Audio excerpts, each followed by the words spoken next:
Andrea, thank you for finding the time. Thank you, Francesco, for inviting me. It's a pleasure. And hello, everybody. I know that you have something now that you have to do, which yeah, it's okay. It's okay. It's fine. Don't worry. You have something very important because you have a beautiful daughter. And you only have 20 minutes of her biological clock that she's giving us. So thank you very much for being online with us. So who is Andrea? For everybody, for the people that don't know Andrea is the manager. Can I call you the manager of the winery? Yeah, of course. Yes. The manager of totally. the winery Cupano, which is one of my favorite wineries. I met Andrea a few years ago when we were younger and I had long hair, about 10 years ago, probably, when you moved to Montalcino. And Cupano is one of my favorite wineries. It's this wine right here. So is one of my favorite Brunellos. And it's a wine that always had a special place in my heart and in my cellar. So I want to ask you, Andrea, you were not born in Tuscany, so you moved to Montalcino. Nope.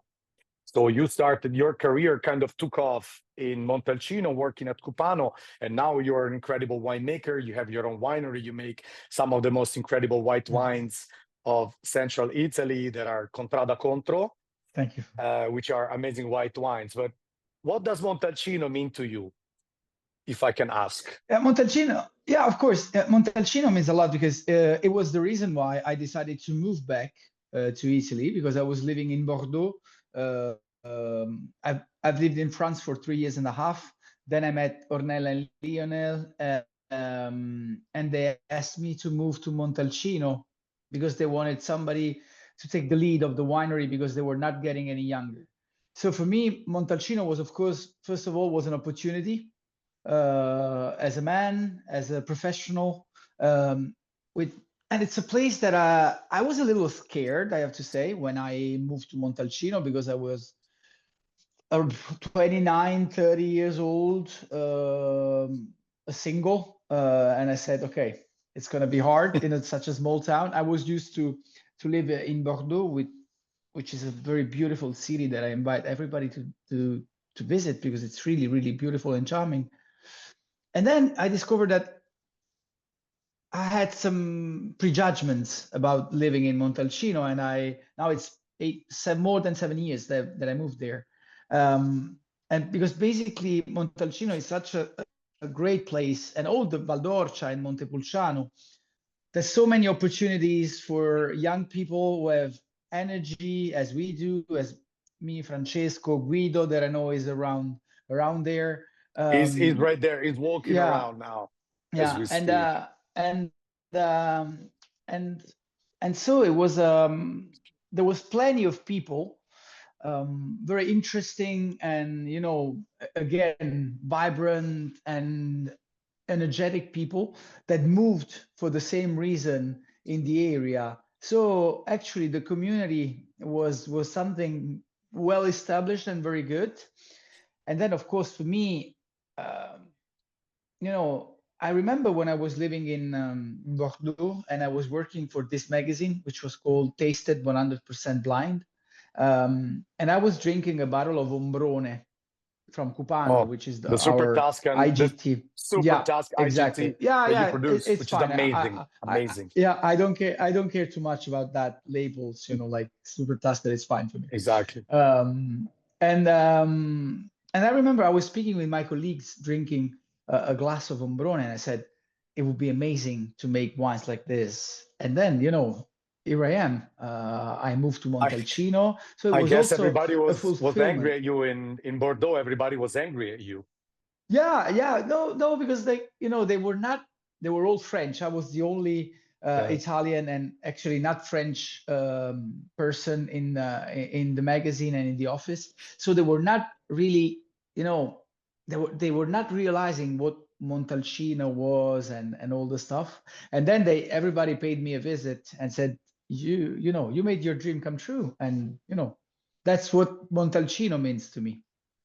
It's amazing, and of course Cupano, besides making beautiful wine, is a beautiful place. And one thing that, again, I'm honored and glad to have you online, is also because besides talking about Cupano, I would like to spend a few words for a very special person that I guess has been your mentor, especially Yeah, Montalcino, totally. Lionel. Totally. Lionel, I'm gonna show pictures later during the presentation, so people will be able to see who Lionel was.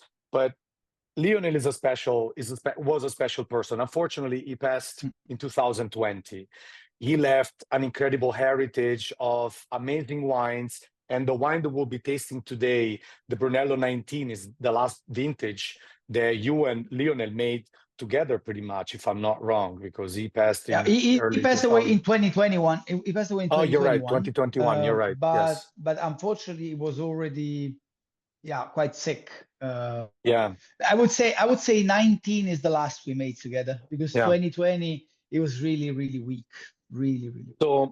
So Lionel was, I tried to do a little introduction. Lionel was not just a vigneron because he was French, and he fell in love with, well, Ornella. His wife is Italian and still at the estate.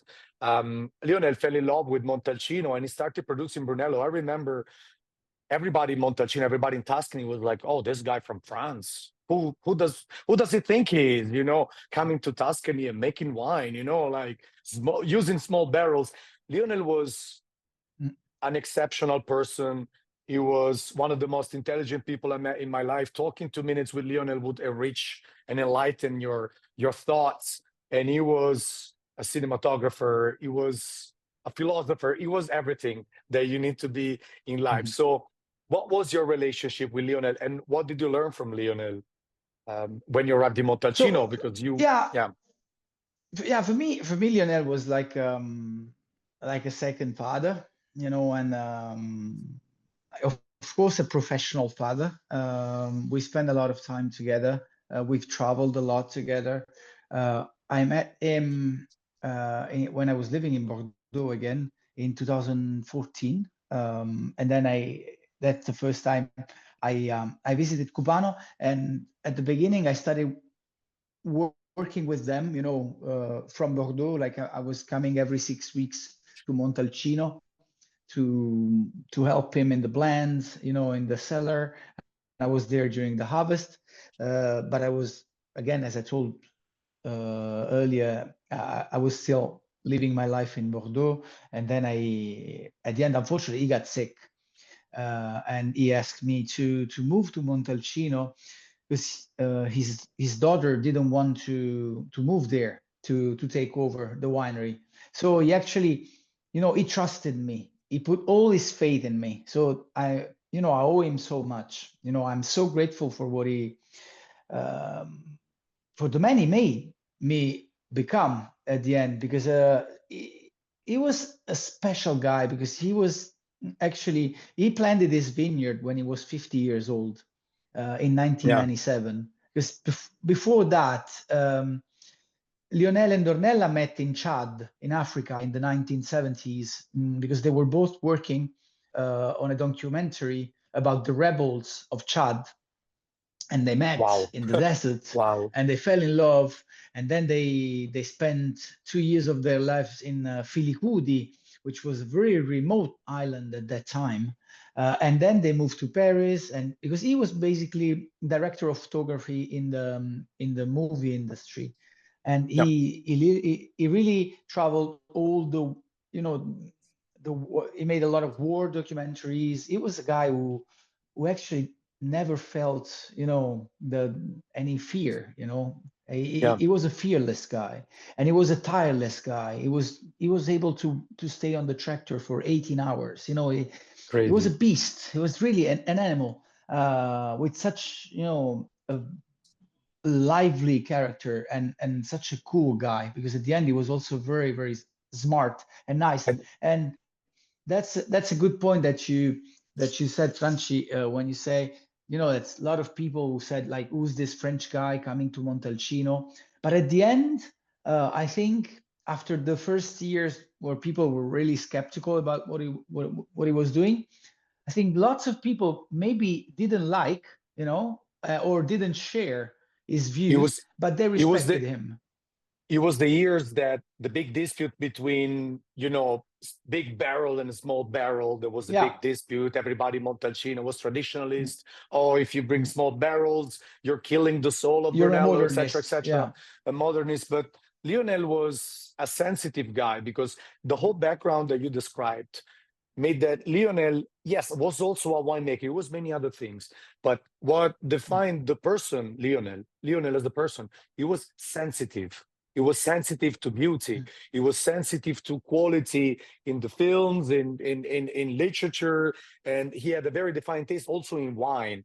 So at the end, we will taste the 2019, for instance. You know, we can call it a new school Brunello aged in small barrels, but I challenge you to find any oakiness in the wine. There's no oakiness, you know. Oak is just a recipient to make the wine breathe, you know. And I think, you know, I think that Cupano, if you talk about Cupano now, is another beautiful expression of what Brunello di Montalcino can be. And this Lionel had this vision a long Of time course. ago, you know, and Yeah, I think that very at the special. end, everybody respected him, you know, even if they didn't share maybe his Absolutely. ideas. But at the end, he was such a, you know, he had his own ideas, and he kept, you know, doing it that way. And at the end, he proved everybody he was right. You know, I think he was the guy who showed how to use small barrels with Sangiovese. Exactly.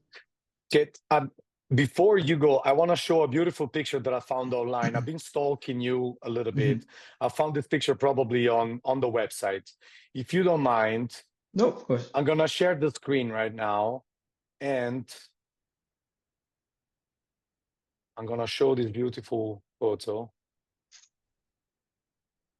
I'm actually spoiling the whole presentation. Hold on a second. Yeah. This photo. Yeah. Well, this is Lionel and Ornella. Yeah. This is Lionel. And this is a beautiful photo of a younger Andrea. Yeah, it was 4 years ago. Lionel. It was I remember exactly the time when he was taking this picture. It was August 2020. And you can see he was already very sick. You can see, you know, the difference with the photo on the, you know, up. And I remember, because we spent a lot of time during COVID, you know, since I didn't have to travel and nobody was coming to the winery, we spent so much time together. And it was like, he always said to the people who asked him if I was his son, he always answered, it could be. Because it's a beautiful compliment. I mean, you can tell from the photo, this photograph tells a story, you know, the story of your admiration towards the guy, and you know, the fact that you were his pupil and he was your mentor, you know. And I think, and I know you're very humble, but I think that you left the winery in really good hands. First of all, Ornella, the wife, is still at the winery, so but I think that you managed, even in the newer vintages past 2021, I've tasted some wines from the barrels, you know. I think you gave a beautiful continuity to the job that he had done. So I think that, you know, the winery is in safe hands right now. And we're going to taste the wine. I'm so looking forward to taste the wine, because it's really special. The 2019 Cupano, all the wines that I selected for tonight are wines that are very special to me. So yeah, so I know you have to go now, Andrea, and thank you very much. But thank you so much, and enjoy the rest of the night. Francesco is such a great host, and Guido is an amazing guy. So I wish everybody a happy new year and a lot of success and achievements in 2025, and lots of good wine as well that you can get from Perbacco Wine Club. Now we're talking. Bye, everybody. Andrea. Have a good night. Ciao. Thank you so much. All right. Okay, this is beautiful. How is everybody doing? Everybody doing all right? So I will start the presentation that I was supposed to start with. Yeah, the Brunello 2019, where I introduced the tasting and I introduced this vintage 2019. I introduced what Brunello is, what Brunello's been in the history. I promise that after this one, we're gonna start drinking. Yeah, I declare the party is starting in about 15, 20 minutes. All right, let me do the presentation first. Yeah, okay, here we are. I'm sharing the screen.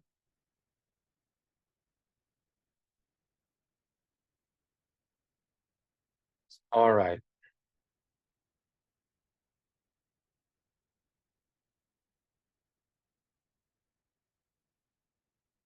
Okay. Can you hear me? Or you can see the screen? There you go.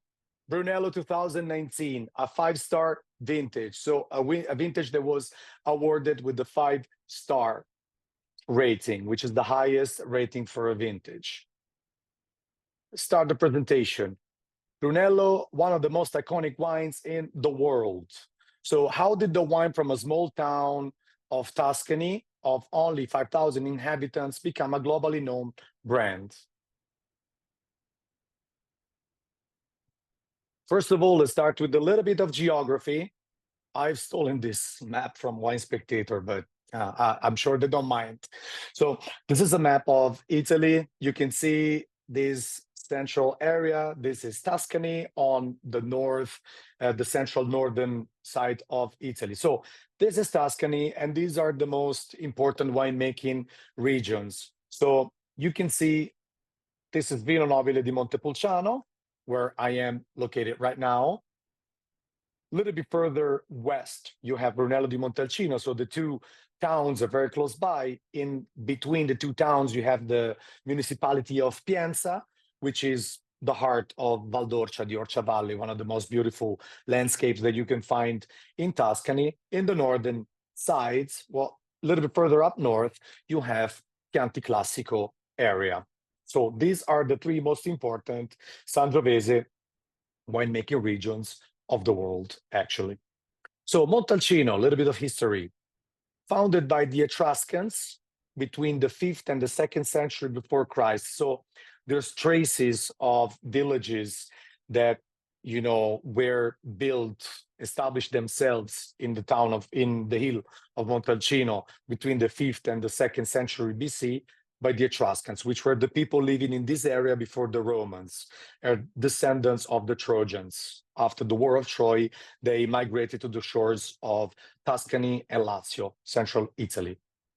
So the town became very important because, as well as many other towns, such as Pienza, San Gimignano, Montepulciano especially, Montalcino, during the Middle Age and the Renaissance, became the point of contention between Siena and Florence, which were the two most important cities at the time, were two republics, and they had a very long and excruciating war that lasted pretty much in and off centuries. So Siena and Florence fought over Montalcino, over the land for centuries. Another crucial date is 1361, which is the foundation of the fortress of Montalcino, which never submitted to their enemies despite many sieges from both Siena and Florence. Most important date in the Renaissance is 1559, when Montalcino and the whole region of Tuscany, including Montepulciano, Siena, Pisa, Florence, Lucca, Arezzo, and on and on and on, became Granducato di Toscana, forming their own states with relative peace, pretty much. So Montalcino, before wine became popular, before Brunello became a great wine known all over the world, the economy of Montalcino was driven by the forest wood sector for centuries, up until the 1950s, where Montalcino had a very drastic economical decline due to the wood crisis with the advent of oil and electricity. In this very moment, Montalcino lived a moment of poverty. It was one of the poorest municipalities in Italy because not only, you know, their economy was mostly driven by the woods. Not only that sector was in crisis, but the land was there, very difficult to work the soil because Montalcino is very stony. There's a lot of stones in Montalcino. So it's not an easy soil for any other kind of crops. But in the 1970s, the world discovers Brunello di Montalcino. This is a beautiful photo of the fortress of Montalcino, which is the main monument built on the very top of the hill of the town, 1361. So Montalcino, now it's difficult to sum up all the rules of Montalcino, but let's say that Montalcino, of course, Brunello, sorry, in order to make Brunello, you have to make wines that are 100% Sangiovese, of course, wines that go between 120 and 650 meters above the sea level, have to be aged for 50 months, traditionally 3 years in large barrels, and 62 months for the reservoir. Not only you have to follow these criteria, but there's a commission that defines the high quality standard, the top quality standards of a Brunello. So if you respect all the criteria producing this wine, but the wine is not as good or is not representative of what Brunello should be, the commission says that you cannot call that Brunello, but that's going to be a IGT or Sangiovese Toscana or a wine that is not called Brunello. So top quality standards. The clone of Sangiovese, BS11, was selected by Mr. Ferruccio Biondisanti in the late 19th century. So Montalcino has another very important rule that says that the vineyard covers only 15% of the territory because it's crucial for Brunello to keep biodiversity in the town of Montalcino. So only 3,700 hectares, which are pretty much 8,000 acres, pretty much. Nearly 250 producers. Average price per hectare is between 300,000 and 850,000, with peaks of more than 2 million euros per hectare. Average price per bottle is around 50 euros. The production is usually between somewhere around 9 million bottles for the Brunello and 4.5 million bottles for the Rosso, with a turnover of €500 million per year. So there's a lot of money, a lot of investment that had been done in Montalcino. This is the map of Montalcino, which, you know, the municipality of Montalcino has got a pretty easy shape. It's got a squared shape, which makes it easy to divide the 4 different macro areas in Montalcino. You have this side, which is the northeast, where wine's a little bit more, say, jazz, elegant. This is the southeast side of Montalcino, where wine's a little bit more rock and roll. The wines from the southwest, the warmer side of Montalcino, are a little bit more blues, and the wine from, a little bit more, a little bit more blues, and the wines from the northeast side, a little bit more woodsy, because of the presence of a lot of forests. You can see most of the wineries are in this area because this is mainly forests. Okay, so what's crucial for Montalcino, besides its history, is 2 factors: climate and soil, the most important factors. So in Montalcino, you have water sources, you have the breeze, forest, and a volcano that influence also the soil, but also the weather of the town. So the Tyrrhenian Sea is important because it's got a beautiful breeze. So Montalcino is closer to the Tyrrhenian Sea than Montepulciano. They get a very nice breeze, especially in the summertime. So this breeze makes that whenever it rains, it cools the vineyards off, avoiding molds in the vineyard. It's very important. Another important factor is the Orcia River, together with the Ombrone River. There's 2 rivers that not only bring water to the soil, but they shaped the soil of Montalcino because there's a lot of stones, a lot of schists that, were shaped by these 2 rivers. Another important factor is, of course, the forest that brings beautiful temperature swings between day and night, and a lot of oxygen and a lot of biodiversity. The other important factor is the Amiata volcano. Next week, we'll be having a beautiful tasting with the crazy guys of Bacchanali, the pioneers of Sangiovese in the Amiata volcano. So the Amiata volcano is very important because it works it acts as a magnet that absorbs the cloud and avoid that Montalcino has heavy and dangerous precipitation, especially hailstorms, and also gives beautiful temperature swings overnight.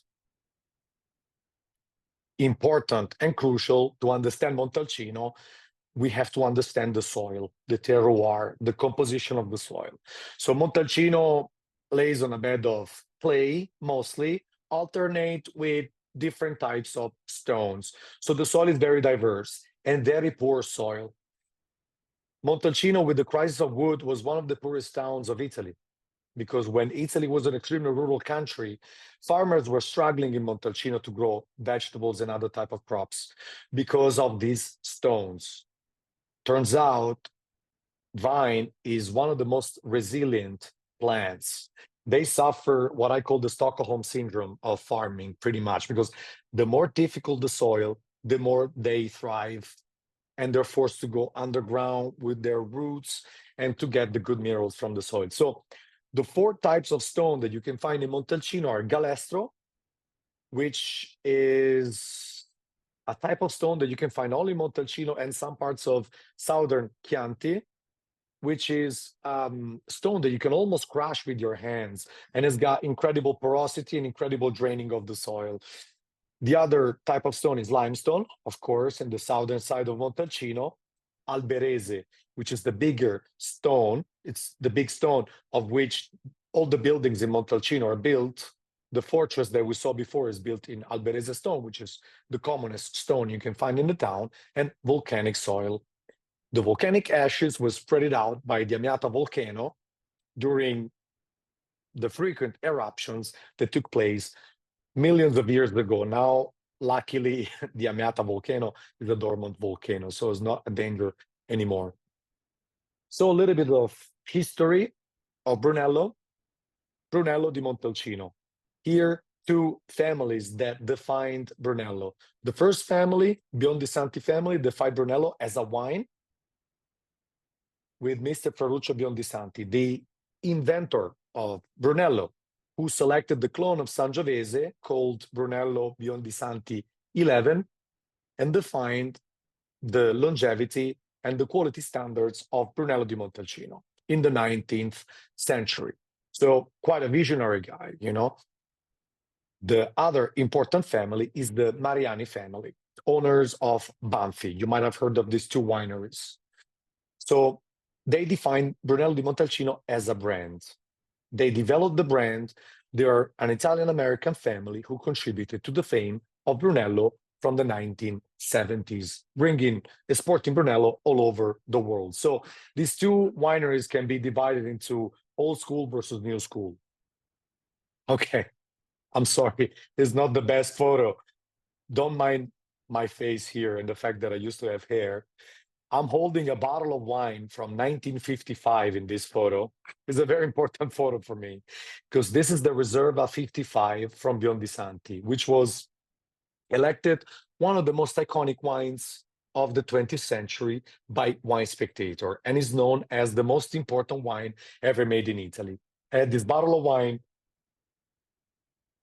that I sold to one very lucky customer for a lot of money, and I bought a car with the price of the wine. So when you have to choose between buying a wine, a bottle of wine, or a car, I had to pick the car because I don't have that much money. But I'm sure that you enjoyed, and this wine was just fabulous. So Brunello can last, obviously, for decades. Is a wine known for its longevity and aging potential.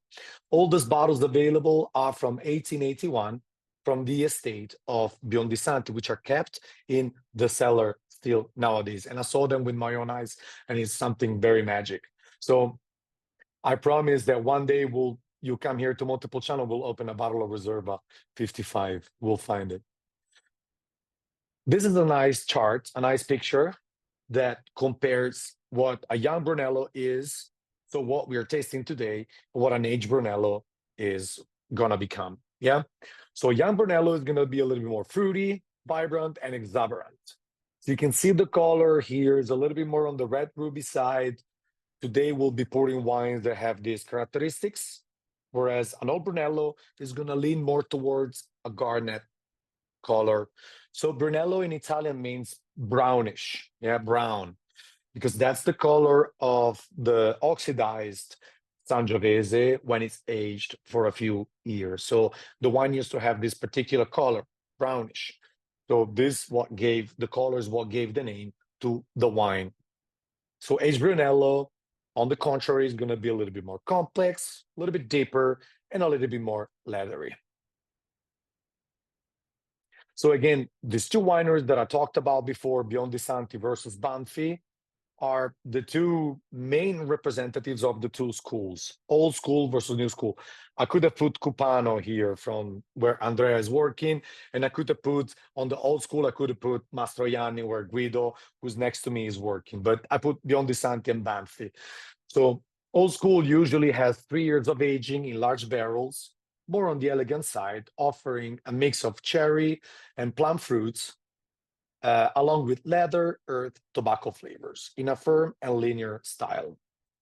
The old school wines usually have a longer aging potential, more than 25 years. New school wines, on the contrary, they are aged for 2 years in small barrels, usually French oak. They're going to be more concentrated, loads of blackberry, currant, and toasted oak. The aging potential is a little bit shorter, but still, every Brunello can last for a very long time. So, what defines a 5-star vintage such as 2019?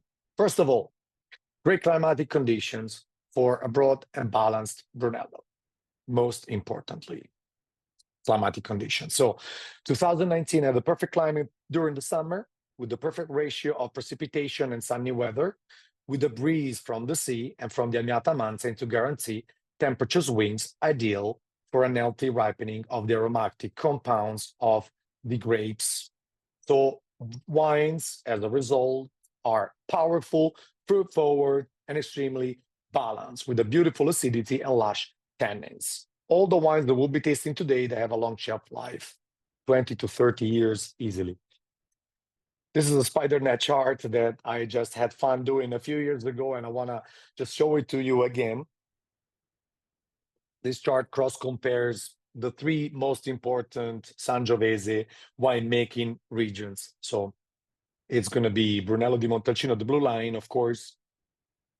It has got more complexity, structure, average quality, and aging potential and elegance compared to Pinot Nobile and Chianti Classico. But of course, the other ones are maybe better values because, of course, Brunello is a little bit more expensive. It's got a higher price range per bottle because, of course, the aging is longer than the other wines, aged for 50 months. This is one of the reasons why Brunello is more expensive than other Tuscan wines. But this is a chart that is quite interesting to understand the 3 different typology of Sangiovese. So this is the lineup that we'll be tasting today. The first wine is going to be Cupano. The second wine is going to be Mastrojanni. The third wine is going to be Castello Tricerchi. The fourth, Castello Romitorio. The fifth is going to be Ragnaie. And the last one is going to be Amore Magia from Podere, Ripi. Special guest that, of course, we had to introduce him before, Andrea Polidoro, who is the manager at Cupano, vigneron and owner at Contrada Contro, event organizer, basketball lover, father of Rosaluna, which is the reason why he had to go to sleep a little bit earlier, born in Lazio, making wine all over central Italy. The other guest, and I'm ashamed of the photo I'm going to show you, Guido Dispenza, who is this guy right here. The guy in the foreground is okay. The guy in the background was a little bit drunk because this was the wedding, actually, of Ugo, who is the guy who's going to be with me next week for the Bacchanali tasting. There was not a lot of sobriety in this picture. Maybe Guido was sober. I was a little bit at the 5th gin tonic of the day, probably. Guido Dispenza is the sales marketing coordinator at Mastrojanni. Sangiovese lover, wine expert, theater actor. Born in Montepulciano, the best city of all, first professionally raised in Montalcino. Okay. I don't want to bore you to death. Let's declare party time. I just wanted to know if you guys have any questions. Feel free to chat. if you have any question, just please let me know. I will pour a little bit of wine, maybe a lot of wine. Why not?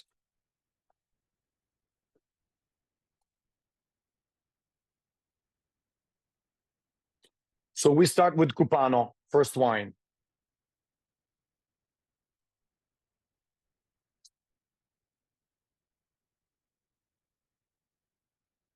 I'm gonna pour it to Guido. This is the fee for coming here. You get to drink all the Brunellos tonight. Okay. Look at this beautiful nectar.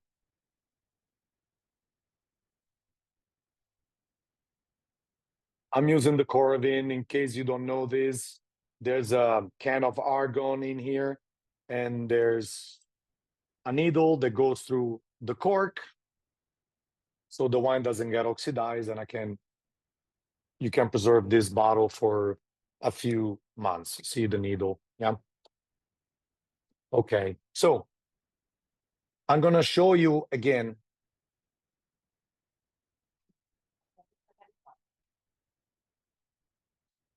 Okay, I was stuck. Erika says I was stuck. Okay, I'm gonna show you Cupano, yeah, where we are geographically. So here on the western side of Montalcino, yeah, the very western side of Montalcino. I'm gonna show you. Oh, this is a photo that I really cherish. September 2019, with a bunch of members of our wine club from Utah, the Crazy Gang, the Lake family, and friends. They came to visit us, and we went to Cupano, and there was 22 of them plus my collaborators, and we went over there and we spent the day with, you can see here, Lionel. It was magic. It was next level. Yet Lionel was pretty sick back then, but he had so much fun, and he was the soul of the party. So this is a photo that I wanted to share because I cherish this photo very much. So yeah, this is the graphic that I showed you before. Lionel, cousin, with the wife Ornella, Andrea, and Lionel. So yeah, if Cupano 2019 was the music album, it would be The Dark Side of the Moon from Pink Floyd. Yeah, you guys know, especially the members of our wine club, maybe your guests and your friends that are in your houses, they don't know that I do music pairing with the wines because I love music, and I want to relate with something that everybody can understand when I talk about wine. But people that know me know how much I love Pink Floyd. If I compare something to Pink Floyd, it's gotta be amazing. And this is my favorite album ever. So this is how much I love this wine.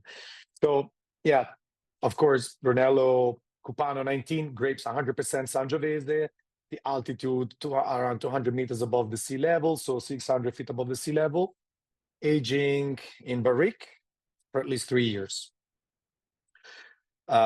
Sandy clay with a large substructure of cobblestones. This is the soil. The first vintage from Lionel he planted the vineyard in 1997, and the first vintage of Brunello was year 2000 that I've tasted, and it was still mind-blowing nowadays.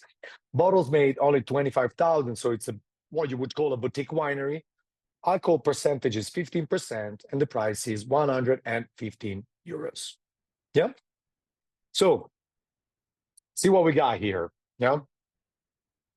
Oh man, this is special. So this Brunello is the last masterpiece by Lionel, like Andrea said. He passed in 2021. This is a wine that he fully contributed with his full forces to make. And Andrea, of course, helped him in great part, like he always like Andrea's always done.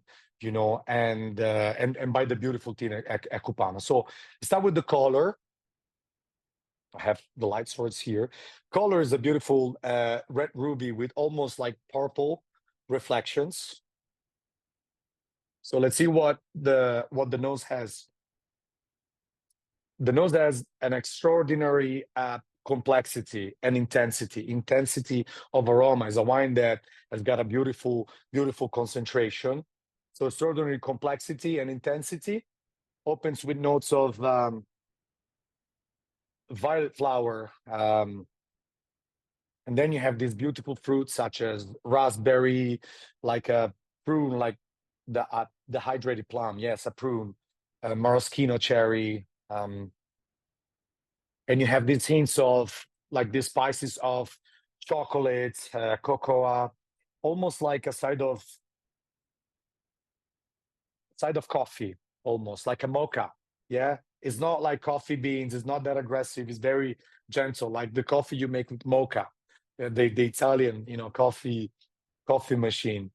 And yeah, and also a side of candied orange peel, like almost that reminds a hints of Campari, like candied orange peel. Yeah. So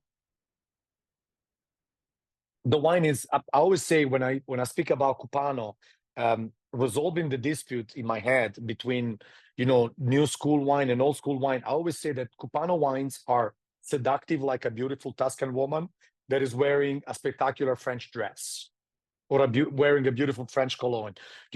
It's something that has got that elegance that recalls of Bordeaux a little bit, but has got this beautiful Tuscan, personality, especially in the palate, and it's a wine that has put Montalcino under a new light, Cupano, underlining the most gentle traits of the Sangiovese.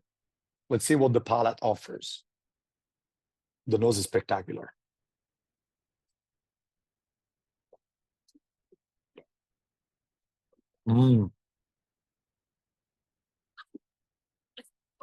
Sorry, I have to use the spittoon, otherwise you'll be doing the tasting by yourselves, unfortunately. So the palate is beautiful. It's warm. You can feel the alcohol. Of course, 15% of alcohol, volume of alcohol, is a wine that has got a high percentage of alcohol. So you have this warmth. The wine is plush, it's velvety, luscious, it's beautiful, very succulent. But the warmth of this 15% volume of alcohol is balanced by this beautiful freshness. This beautiful freshness is typical of Sangiovese, and especially Sangiovese from Montalcino. So this freshness offers beautiful taste of prunes and maraschino cherry, and again, what I said to Andrea before, the use of oak makes that oak is just a recipient where you can make the wine breathe. There's no oakiness in the palate of this wine. And this is the beautiful thing. The use of small barrels that Lionel and Cupano has been doing in all these years is just majestic to me, and just perfectly balanced. Because sometimes in small barrel wines, especially when they're young, you have this oakiness that is kind of overwhelming.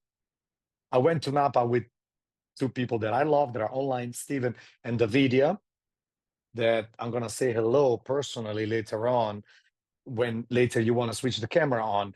And I've tasted many wines from Napa. And to me, as an Italian, that oakiness, sometimes it was a little bit overwhelming because it was overwhelming the fruits. Here, in the palate, I don't have the oak, I have Sangiovese. And this is what's spectacular about Cupano. All this elegant, but at the end, it's just Montalcino in the glass. This is what spectacular. So I'm going to taste it again because I want to understand the tannin. The tannin is, again, the succulence. The tannin is gentle. It's not too astringent.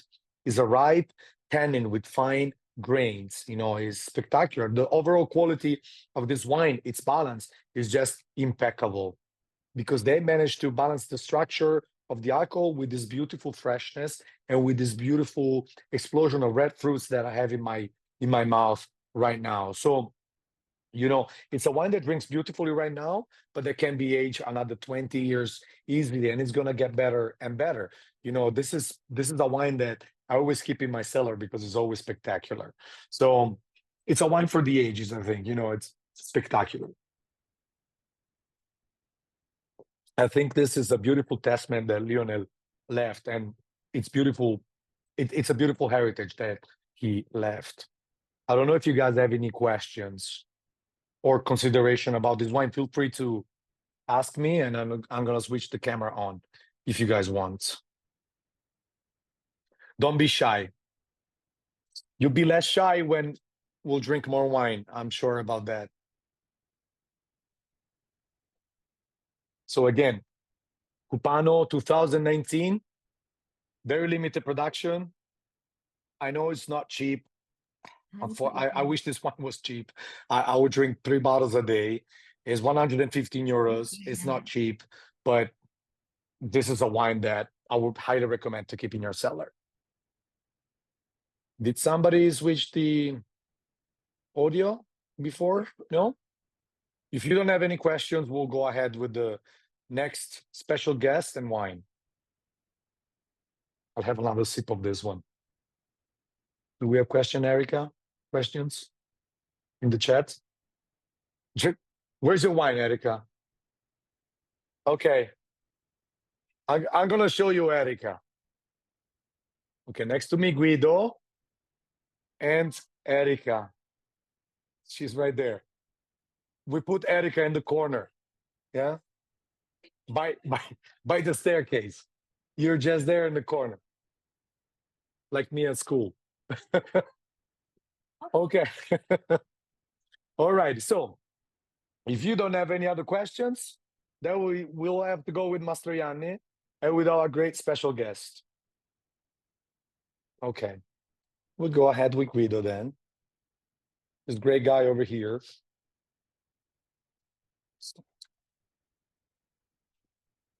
I'll give you this one probably. Yeah. You have seen Guido before in one of the tastings that we did a few years ago. Now, Guido now works in a great winery whose name is ta-da, Mastrojanni. Most people pronounce the name as Mastrojanni. Once for all, tell all of your friends, spread the gospel. The name of the winery is not Mastrojanni, is Mastrojanni. The J you read as an I. Yeah, Mastrojanni. All righty. So, Guido, you work at this beautiful winery. I think that Mastrojanni is the epitome of what Brunello di Montalcino should be, because it's always an old school Brunello, and if an alien landed on planet Earth and would ask me, what is Brunello? I would just give him Mastrojanni and he'll figure out. I think it's very expressive, and first of all, we are on the southern side of Montalcino. Yeah.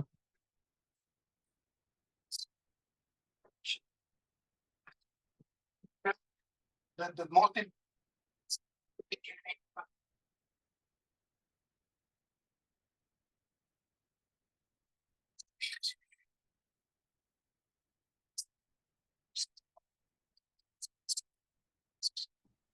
Francesco, we can't hear. You cannot hear? That's correct. We can't, we heard you, but we can't hear Guido. You cannot hear Guido? Now? Yes. Now, yeah, it works. Sì, Yes. perfetto, grazie. Okay. Okay. Now better? Okay. I think it's okay. Yeah. The thing is, whatever you're going to drink from Mastrojanni Estate, from the very old Brunello to the newer, always follow for my principle. The thing is, the grape is always grown on property. We never buy any mass of grape or masses of wine in order to improve the quantity. So we always struggle and work on quality. The other thing is that everything is hand-picked and hand-select.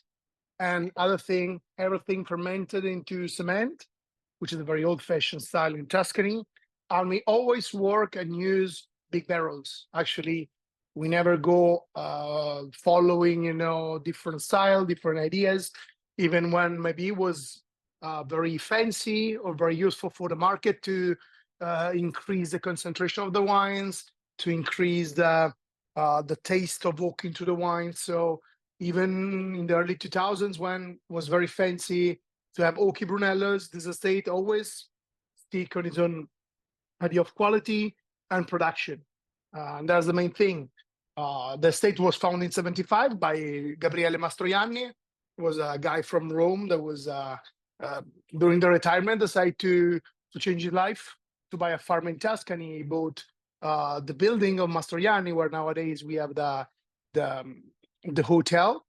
He planted first 2 hectares, and then the estate grown and grown and grown and reached the actual size, which is 41 hectares actually.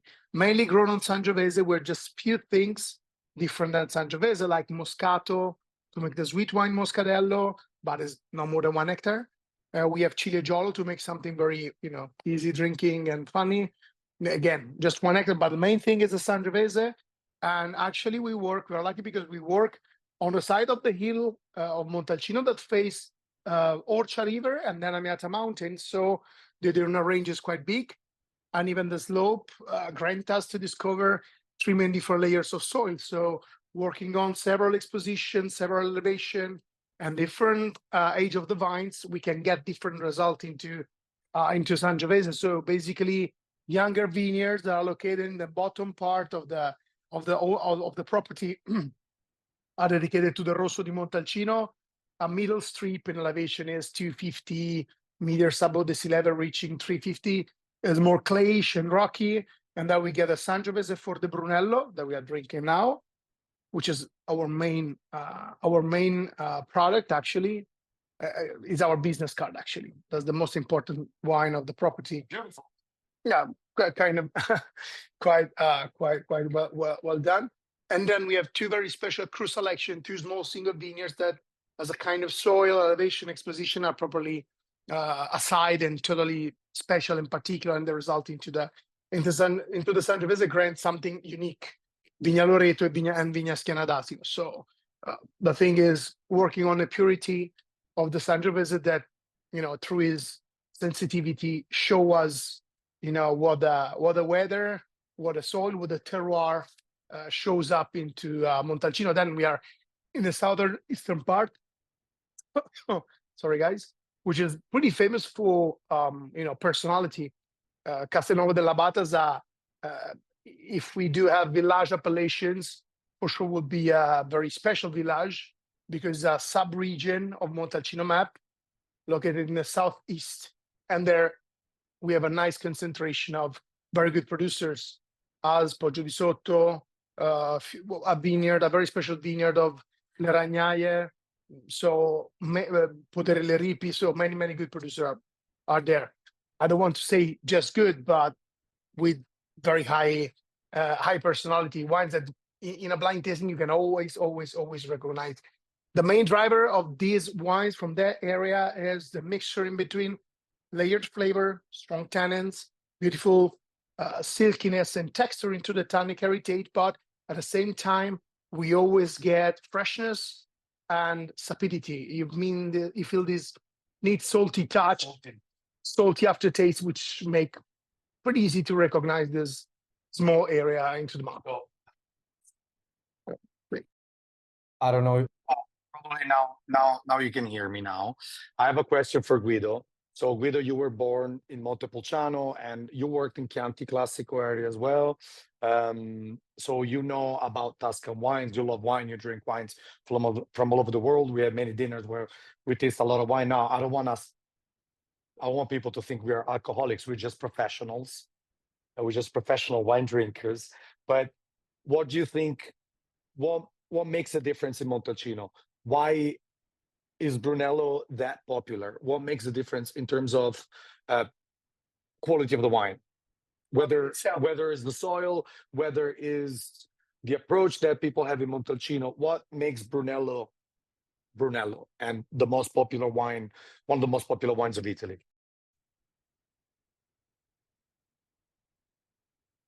First, if we speak about just the product itself, is the balance you get in between strength and drinkability.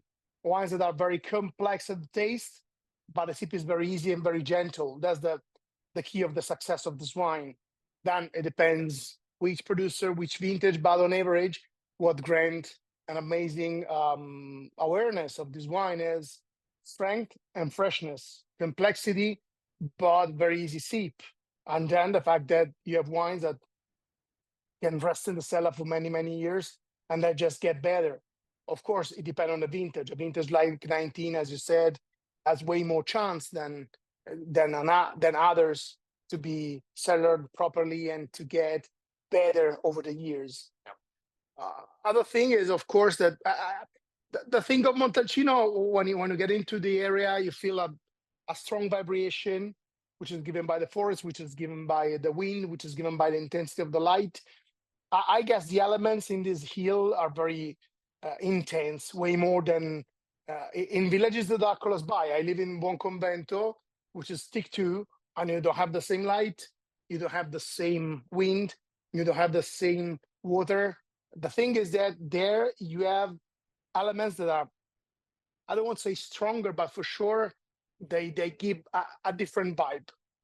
And it's tough to find a strong vibe like that, even if you travel all over. Some areas in Chianti, some areas in Piedmont give you this sensation that something special can happen by the nature. Yeah. So, and on the glass, we can say again, strength, freshness, complexity, and easiness in the sip. Then over the history, we can definitely say that, as you show in your presentation, which is very well done. Biondisanti struggled to get a high quality, and Mariani family with Banfi struggled to promote at the best the wine and to keep a very high standard in quality, even if they produce a huge amount of bottles. So somehow the community always work in the same direction, improving the quality, improving the awareness, and doing it too. Yeah. Then of course, as always in Tuscany, relationship are not so easy sometimes, but because the personality are quite strong. But in the end of the day, each one knows that if my neighbors do better than me, I have just to struggle to do better than them, not to compete in a bad way, let's say. Okay. So, Okay. Perfect. Okay. I didn't know that the AirPods, I just bought those for this very tasting. I didn't know that you can only hear the person that who's wearing this one's technology. It's crazy. So I will share the screen to show you a few pictures from Mastrojanni. So like Guido said, on the southernmost side of Montalcino, close to Podere Ripi, which is the same, pretty much same family, right now, Mastrojanni and Podere Ripi, southeast side of Montalcino. Okay, this is the drone footage not from Mastrojanni, but from Montalcino in general. You can see the shape of the vineyards. You see, this is what makes the difference. See vineyards here, olive trees, and a lot of forest around, biodiversity, a lot of different type of trees. This what also another factor that I think, and I agree with everything that Guido has said so far, because of course Guido is more knowledgeable than I am. Of course, I always agree with this guy. But what makes a difference is the biodiversity and this vision that everybody had in Montalcino, for all those years. So this is some photos from Mastrojanni with this beautiful fog. You can see even the winery itself. They could make a fortune. They could make millions if they tear this forest down and planted a vineyard in this beautiful slope. But this is the rule. You have to alternate vineyard with other type of crops and other nature as well. So Mastrojanni stands above the clouds we can see in this photo, which is a factor. When they were planting vineyards back in the days, hundreds of years ago, they were considering these factors. You had to be above the fog, above the cloud, because the fog is not always good for the vineyard. So this is a beautiful photo, the fermentation tanks, the concrete fermentation tank that Guido was talking about, which is a very old school way to ferment the wines. The big barrels, they never gave up the big barrels, even when small barrels were more cool and more trendy, especially at the beginning of the 90s. This is one of the vineyards from Mastrojanni with the beautiful Amiata volcano on the background, which is very close by to Mastrojanni. On the southern side, you have the Amiata of Montalcino, you have the Amiata volcano, and this is a photo from the beautiful relay that Mastrojanni has, a beautiful hotel. So if Mastrojanni 2019 was a music album, it would be another one of my favorite ones, Led Zeppelin 4, because if Cupano is a little bit more Pink Floyd, a little bit more round, Mastrojanni is a little bit more intense and vibrant. Yeah, probably. Few information about the Brunello. So of course, 100% Sangiovese, altitude between 180, 420 meters above the sea level. The aging process, this is the type of oak that they use with different types of producer. This is very important. So I'll ask Guido why they use different kind of oaks, Allier, Slavonian oak, and Styrian oak barrels with 3 different type of producers. I'm going to ask Guido this question later on. Exposure southeast.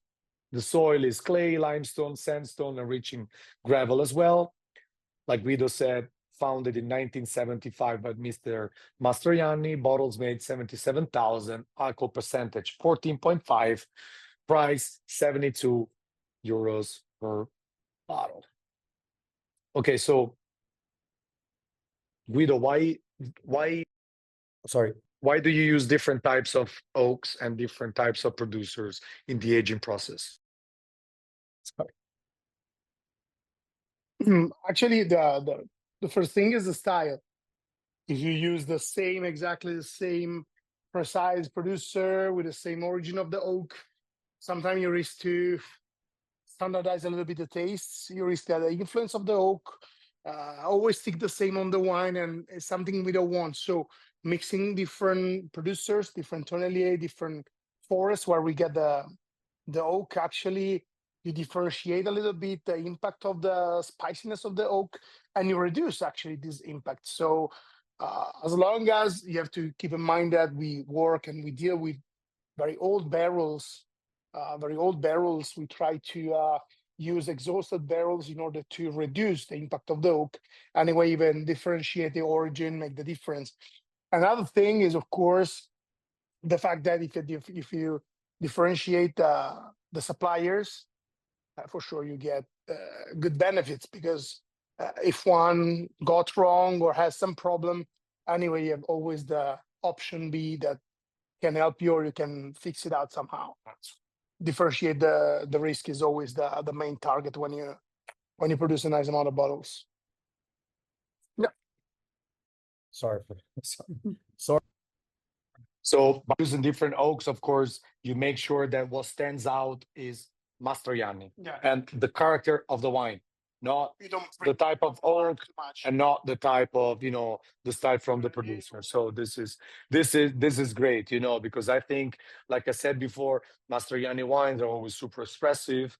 And like I said before, the standard Brunello, old school Brunello, is always, you can always find in Mastrojanni in the different vintages, of course. In 2014 will be following the 2014 vintage. The 2015 will be more full body. The 2016 will be more elegant, but the style is very linear.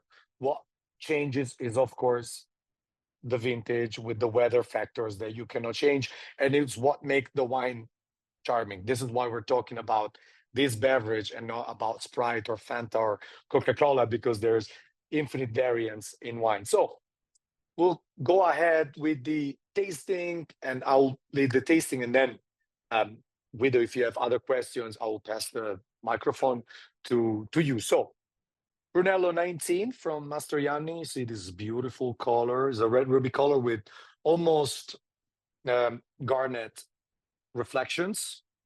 Typical, like brownish, like Brunello is. Typical of Brunello di Montalcino. Even in the color, this is pure Montalcino. So yeah. So the wine, see what the wine opens the bouquet with.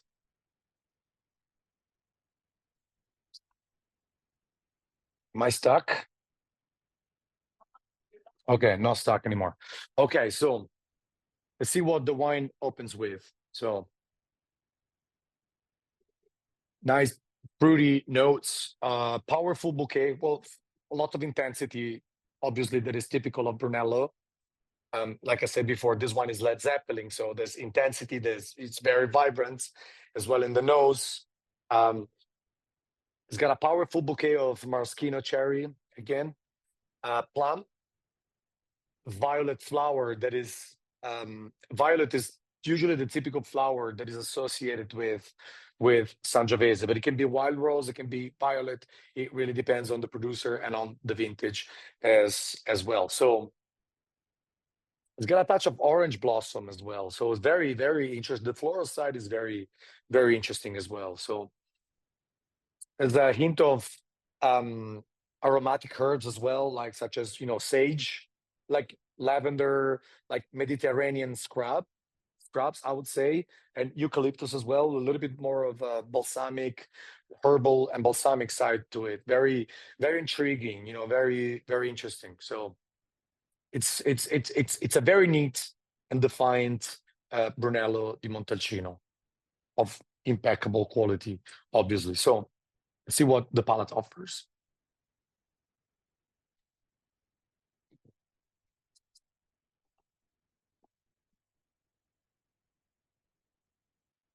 Sorry for spitting out. I know it's kind of gross, but deal with it. So the palate is warm and broad. It's voluptuous. It's rich, and there's this never-ending pressure. I know it's gross to say, but my mouth is salivating a lot because this never-ending freshness is just a joy for my taste buds. And there's this beautiful taste of red flesh fruits, also some hints of these herbs as well in my aftertaste as well, and a little bit of a tobacco side to it as well that gives a little bit of spiciness to one for an overall beautiful complexity. The wine is, like I said, is voluptuous, is generous, because of course the vintage 2019 was a generous vintage, was a pretty warm vintage. But the trademark of the 2019 is this beautiful freshness and this overall impeccable balance that you have in this wine.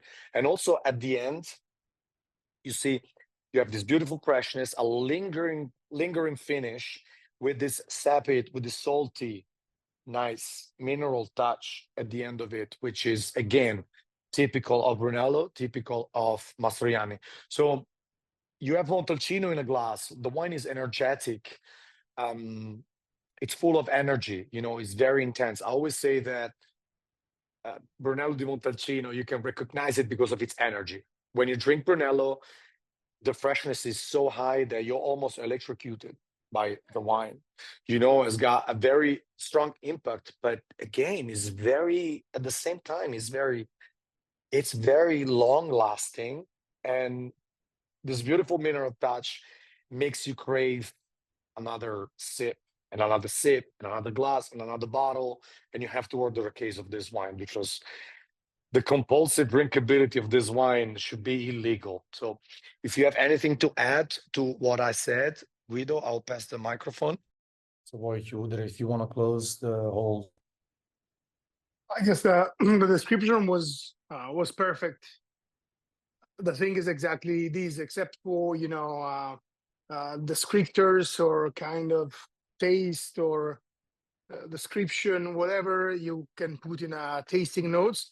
The thing is exactly this vibration that you can always recognize on the tongue, and this is kind of very linked to what I said before. When wine di Montalcino are well made, they are not too worked or too forced to be in a certain way. If you leave them free, as here, or when you taste Cupano or Le Ripi, you'll find this strong vibrancy that make the glass unique and recognizable.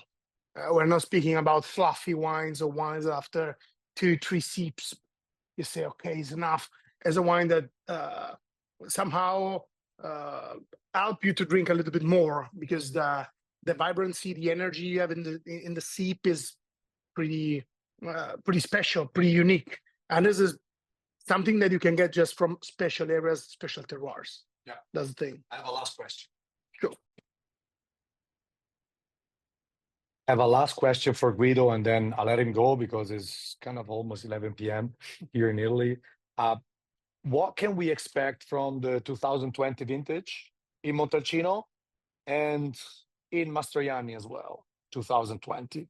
How do you see the vintage, and what do you think it can be the difference between this 2019 and what can we expect to be the same, and what can be we expect to be slightly different in 2020?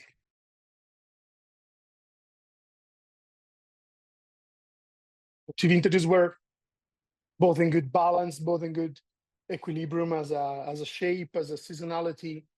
We can definitely tell that 19 is way more for body lovers. As a wine that always grants huge seep, big volumes, and a very creamy texture on the tannins. The wines are, I don't want to say they're not frady because it's not true, because the seep is very, very generous even now, but for sure 19 is a vintage that grants you the chance of be aged for a long time and develop amazing behavior in the long time. 2020 is way fresher, lighter, as more, let's say, ready to go. I can definitely say that putting side by side 19 and 2020, 19, I don't want to say look younger, but for sure seems like to be not at the best now. And you always have the idea to say, okay, why I don't leave a few bottles in the cellar and see what happened. 2020 is everything in a row. You have the sip, you can finish the bottle, you can order another one. So definitely is 2020 is Mr. Today. When you're gonna open the bottle, the wine is enthusiastic, is great sip, everything in the sip. So I can definitely tell that is a lighter body vintage with more acidity, more freshness, but the sip is very, very nice, very happy. Pre-climate change, yeah. We can definitely tell is something. See, we can definitely tell is a pre-climate change Brunello from a cool weather vintage that grants something super easy to drink. Nice. Thank you, guys. See you in Tuscany.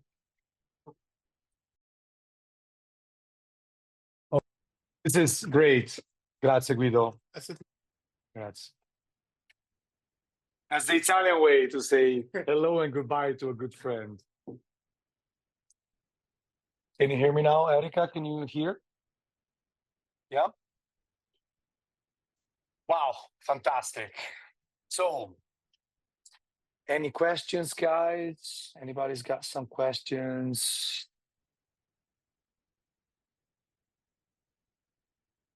Do we have any questions in the chat or no? Everybody's so shy. Wow. If we don't have any further questions, we'll go ahead with the next wine, which is going to be Tricerchi. Yeah. Oh, I was supposed to use the Spittoon, but these wines are too good, man. All right. Okay.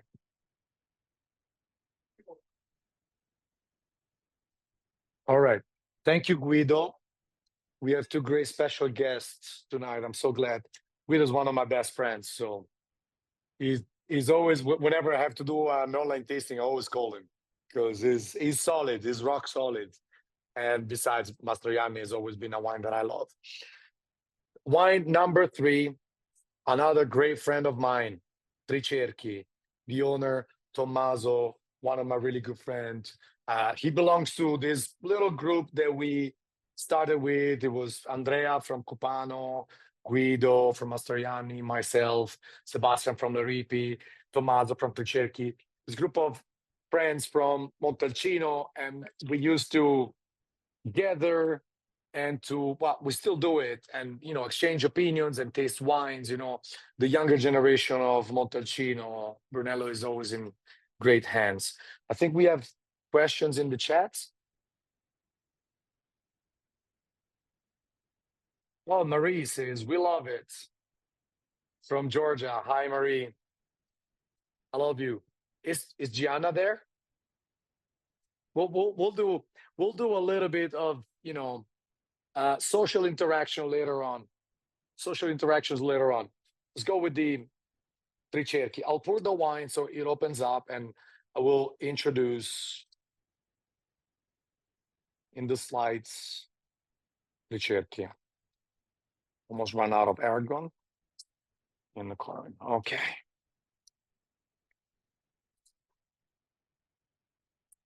Tricerchi. I will share the screen again.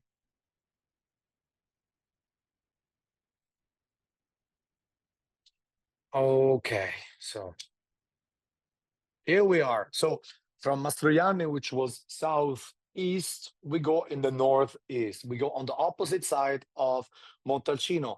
Actually, this is one of the furthermost points that you can get towards north in the Brunello di Montalcino appellation. Castello Tricerchi. The castle. Look at this beautiful castle. This place is magic. Is seriously, you go in there.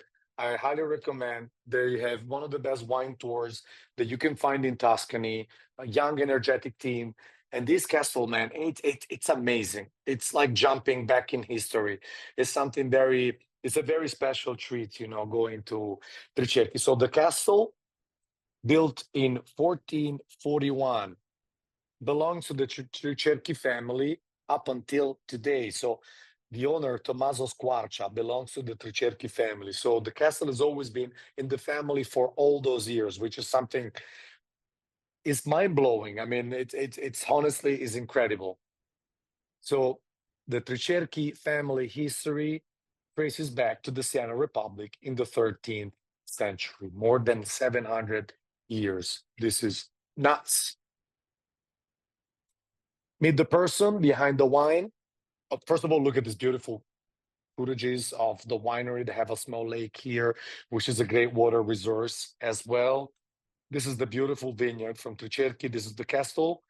And this is for the joy of the ladies tonight, today. We had some handsome men online. We had Guido, we had Andrea, and now we have this beautiful guy, Tommaso, who is not online with us tonight, but you know, this beautiful picture, very good looking guy and terrific winemaker as well. So Tommaso Squarcia is the owner and winemaker at Castello Tricerchi with his beautiful and young, energetic team.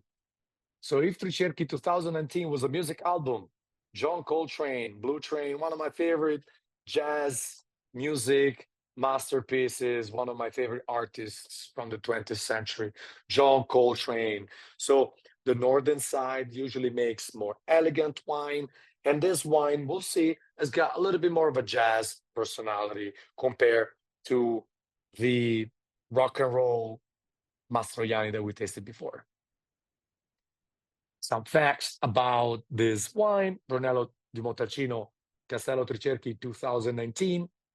Of course, needless to say, 100% Sangiovese. The altitude of the castle and the vineyard surrounding is around 290 meters above the sea level. A little bit less than, a little bit shy 900 feet above the sea level. 24 months is Livonian oak, 8 months in the bottle. And well, not in, sorry, this is wrong. The rest is in the bottle, of course. Exposure of the vineyard is west to northwest. Soil, medium texture with limestone, clay, and sand. First vintage of the castle was of this Brunello. They've been making wine for a long time. First vintage is 1995, 25,000 bottles made, 14% volume of alcohol, so lower alcohol content compared to the previous wine, and the price makes this wine one of the most terrific values you can find in Montalcino, 57 euros. If you don't buy 10 cases of this wine, I'm gonna leave. I'm gonna shut the wine club down. All jokes aside, here we are. So this beautiful label with the sign of the Tricerchi family, who has been in the family for more than 700 years. Let's start with the description of this beautiful wine. Let me say before that the job that Tommaso the job that Tommaso has been doing in the last year, since he arrived in the winery about 10 years ago, is incredible. And he seriously stepped up the game.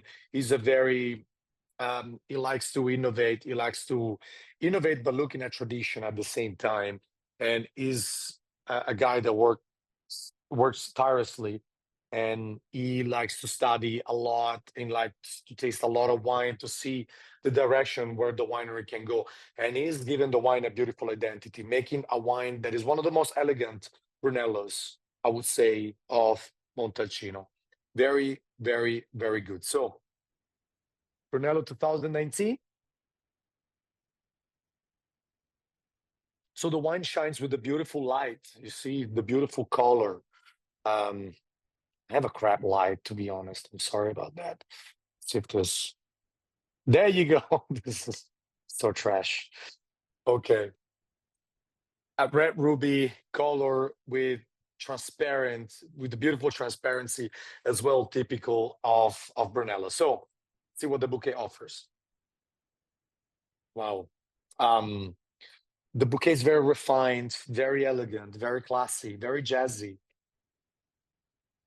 What hits me at first of this bouquet is this beautiful note of wild rose, like a wild rose. It's this beautiful floral side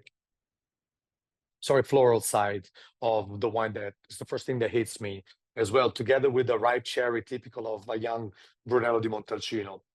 So, yeah, beautiful, beautiful, beautiful and inviting bouquet of wild rose, ripe cherry, red currants as well, with a very gentle spice of sandalwood, very, very gentle spice of sandalwood. Davidia entered in the room. Okay. So, and there's also a balsamic touch to this wine of aromatic herbs such as sage as well in this very wine, and also a touch of eucalyptus as well, like a balsamic side to it. Very, very nice. The elegance of this wine reminds me a lot of, more than the big Brunellos that we've been tasting, this subtleness reminds me a lot of Barolo. I think this wine is very close to like Burgundian, like Burgundy, Pinot Noir, close to Barolo as well, but closer to Barolo probably. And this is a beautiful complement to this wine. This side of Montalcino produces this type of very elegant wines that, can be compared to Barolo a little bit. There's many similarities. Let's see what the palate offers.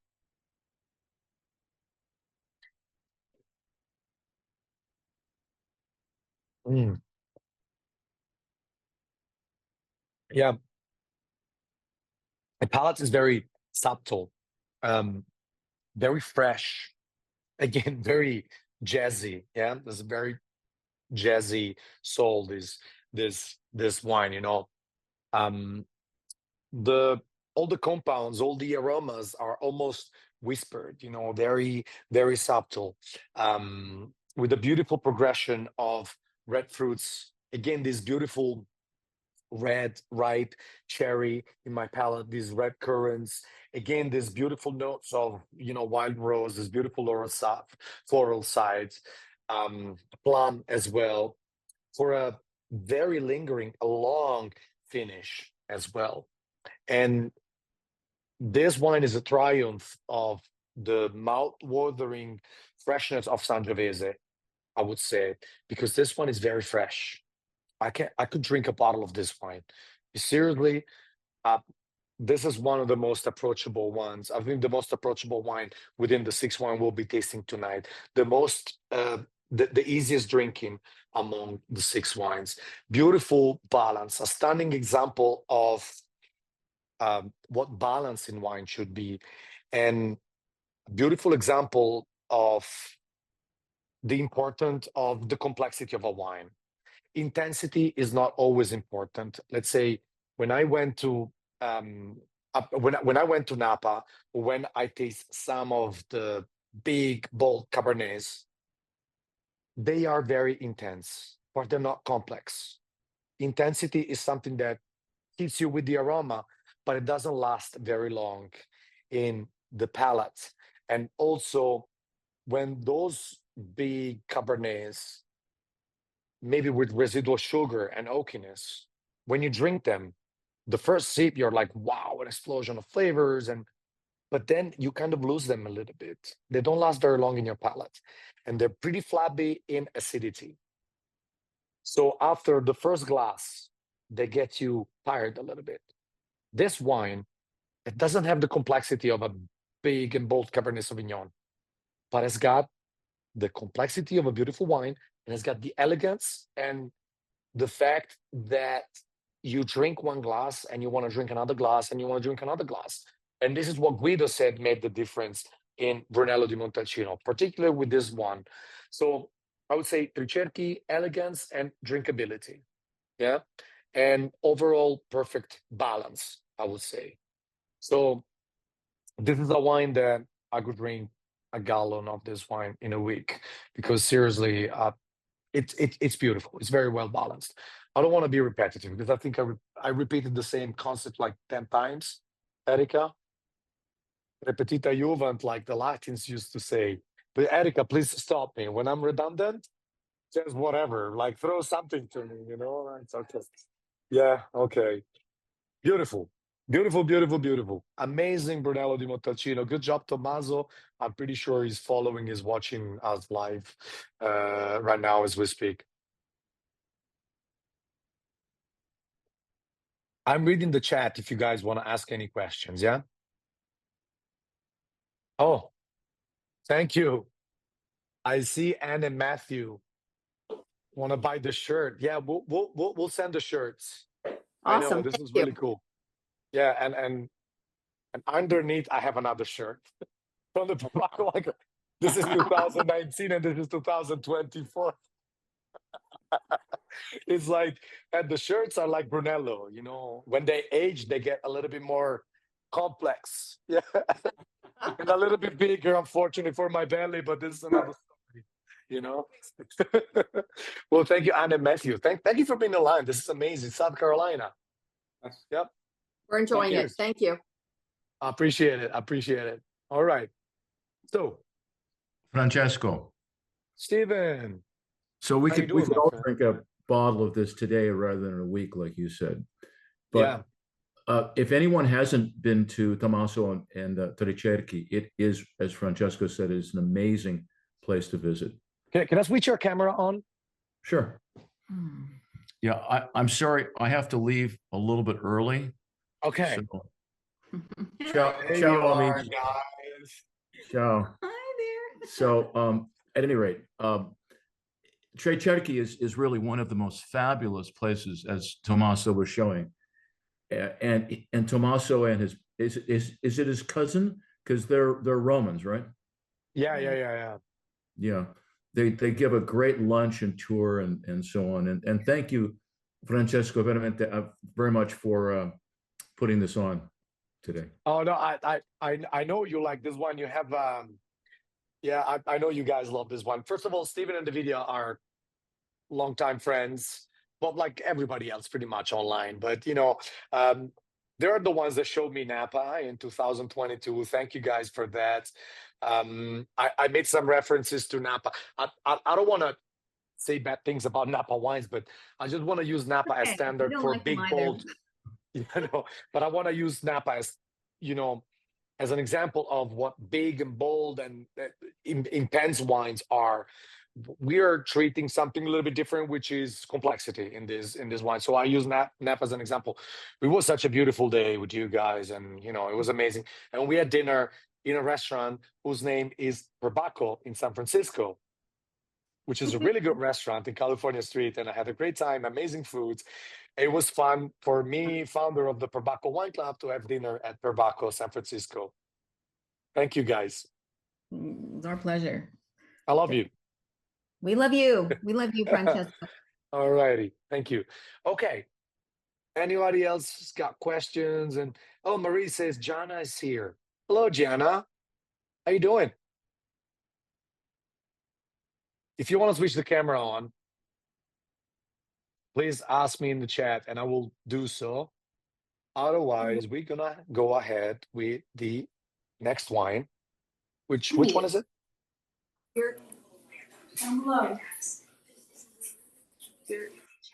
All right. I've heard Gianna for just 1 second. Oh, here they are. Hey. Hey, everybody's there. The whole gang is there. Francesco. I love you guys from Georgia. We're coming in April. Yeah? We will see you in The April. whole gang? Is the whole gang coming? Yeah. Oh, I'm scared now. This is awesome, right? You couldn't have given better news to me, you know? It's amazing. It's a great family, you know, like I met Gianna. Gianna, I met her here. She did the study abroad exchange with the Kennesaw State University and Georgia Tech. No, she's from Georgia Southern, if I'm not mistaken. So this university, they have universities that have a study abroad program in multiple channel. So we had a lot of fun with these guys, and you know, we've been out drinking a few beers and a few Jaeger bombs back in the days when we were younger, and we got beautiful memories of those times. But I'm diverging here a little bit. Let's talk about Brunello. You know, nobody cares about when I was young and I had long hair. You know. Oh, you gotta ask the question, right? Oh, Niels, I see Niels online. I'm gonna ask you to activate the audio, Niels. The video. Sorry. You can accept. There you are, guys. Looking great. How you doing, Francesco? Good to Hey, see how you. you doing, guys? Great to see you. Good, You have a good. beautiful house. We got a nice group here, enjoying the wine tasting. We really liked the last one because for the price and it was nice description, how complex and how good it tasted. Yeah, but sometimes, you know, sometimes I have to focus a little bit more when I describe this type of wines because well, you guys are wine club.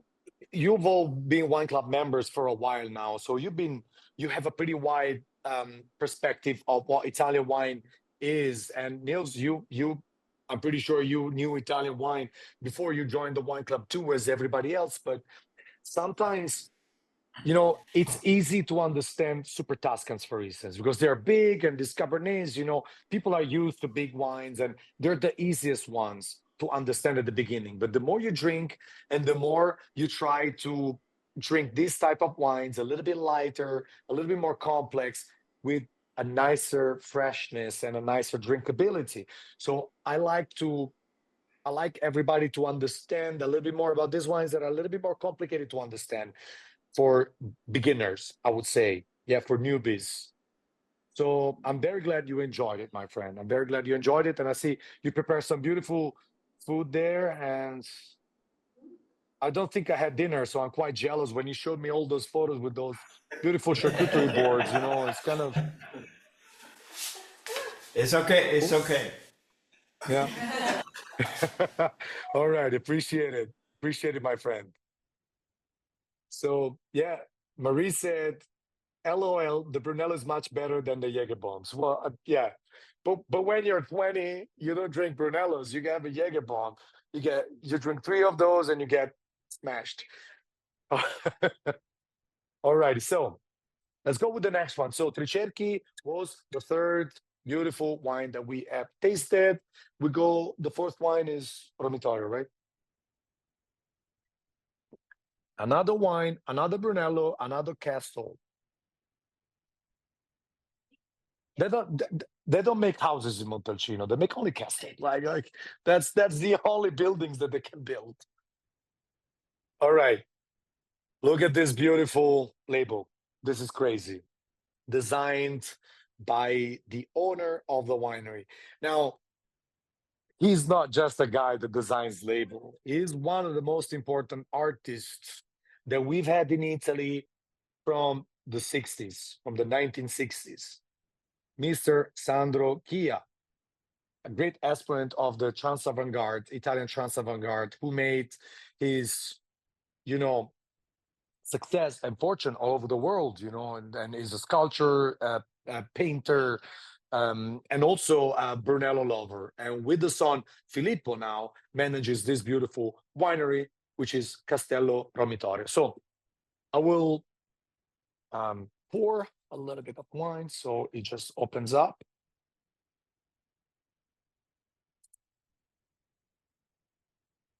All right. Perfect.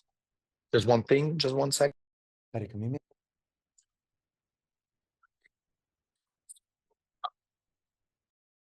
Okay, sorry. Technical issues. Share the screen again, and I'll show you a few photos.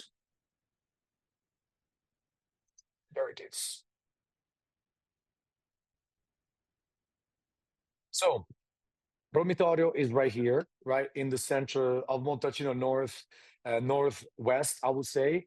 Like I said before, this area of Montalcino is very woodsy. There's a lot of forest. There's a lot of woods that covers pretty much the whole area. You have a few vineyards every now and then, which produce amazing wine. So, northwest side. This is the castle, Castello Romitorio. The story how the Mr. Sandro Chia and his family with the son Filippo bought the castle is quite amazing. And I will tell you the story. So first of all, this is Mr. Sandro Chia with the son Filippo, who now pretty much manages, he's the main winemaker, the main manager of the winery with the help of the father Sandro. Filippo, though, is kind of the protagonist of the Castello Romitorio, wine. So, yeah, this is one of the sculptures by Mr. Sandro Chia, which is present at the estate. There is one of the most artsy cellars that you will ever see in your life, because there's paintings, there's sculptures pretty much all over from this incredible artist, Sandro Chia. So this is Mr. Sandro Chia. I'll do a little bit of background now. I'm not the biggest art expert, but, you know, I've always been very familiar with his work. Mr. Sandro Chia, a painter, a sculptor, and one of the main exponents of the Italian trans-avant-garde. Now, the story that Filippo, the son, told me about how Mr. Sandro Chia bought the estate of Romitorio is quite incredible, because he, of course, he's from Tuscany. He fell in love with Montalcino and he found this beautiful castle. Now, at the time, he was living in New York City and he was exposing, you know, his works to MoMA, Guggenheim, and, you know, all over the world. He was a very established and popular artist. And he sold one painting. And with the one painting, with the money he made for the one painting, he bought the castle and the vineyard around it. So this is how important this artist is in the 20th century in Italy, not only in Italy, but all over the world. Like I said before, you know, he's got art in Singapore museums and all over the world, Asia, Europe, United States, pretty much all over, you name it. So, but this is quite a unique story. I never heard of a person just selling one masterpiece that he had made and buying the whole castle. This was back in the days when, of course, the land was less expensive in Montalcino, but still quite impressive. And this is you know, artworks, some of his artworks. If Romitorio 2019 was a music album, it would be rock, psychedelic music with blues side. So another favorite album, Are You Experienced by Jimi Hendrix, by the Jimi Hendrix Experience. It's the debut album of my favorite guitarist of all time. A few facts about this great Brunello. Brunello, Castello Romitorio 19, grapes Sangiovese, altitudes 280 meters, between 280 and 450 meters above the sea level. So between 900 feet and 1,400 feet above the sea level. Aging for a total of 5 years, as every Brunello, of course. 12 months in French oak, tonneau, 500-liter barrels, 14 months in Slovenian oak barrels, and then in concrete vessels. and then in the bottle. So Filippo, the owner and winemaker, explained to Erika and I when we went to visit the winery that they use concrete because it kind of helped in terms of downloaded some of the electrostatic energy of the wine. And Filippo is driven by many studies, has got a very scientific approach to wine, which pays off. Now, many winemakers in Montalcino and in Italy and in the world have a very scientific approach, but I love when science is used together with the sensitivity of the winemaker. That's when you have the best results. Because sometimes you go to a winery, there's a scientist, and it does just science, but the wine doesn't have personality. When science goes together with sensitivity and a great soil, that's why you make an amazing wine, such as in this case. So the soil is, is rich in fossils and galestro, which is the type of stone, the crunchy stone that I showed you before in the presentation, clay, and alberese soil, which is the big stone present in Montalcino. So the estate was bought in 1984, and the first vintage is from 1987. The bottles produced of this very wine are 46,000 bottles, alcohol percentage 14.5, price 75 euros. All righty, it's myself again. Romitorio. Where's the bottle? Romitorio 19. Yeah. So wonderful. So yeah, the color, first of all. The color is red ruby color with great intensity. The bouquet is incredibly intense as well. As I said, the winery is surrounded by luscious forest. So you have some woodsy notes in this wine, such as, like pine tree almost, which is not due to the oak, but is due to the vicinity of the nearby forest, which gives a beautiful temperature swing between day and night and grants biodiversity to the estate. So the bouquet is definitely intense and complex. You have more intensity than the previous wine, I would say. The glass is like a microcosm of dark fruits, such as dark berries, like small berries, like black currants, I would say. Maraschino cherry here as well, which is something typical of Brunello's, especially warmer vintages. You have a touch of candied orange peel as well, which is also typical of warmer vintages in Montalcino. It's candied orange peel, like almost like a Cointreau liquor, Cointreau spirit, I would say.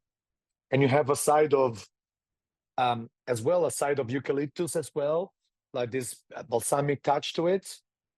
And also you have note of, due to the vicinity of the forest, of undergrowth, an earthy side to the wine that can be translated for its high quality of this compound to mushroom, pretty much all like. Yeah, because say that it's earthy will be under demeaning. It's an earthiness that is typical of the forest and is resembled to the mushroom, like a beautiful walk in the forest in the fall, I would say. Beautiful, beautiful palette, beautiful bouquet. See the palette?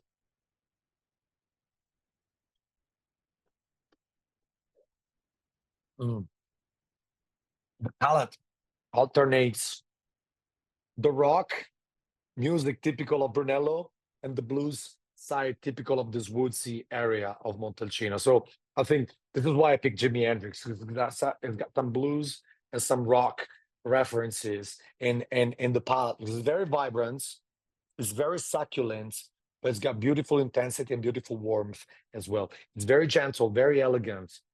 Woodsy as well in the palette with these notes of maraschino cherry, again, black currant, these beautiful succulents, but also these notes of pine tree and these notes of, again, mushrooms, I would say.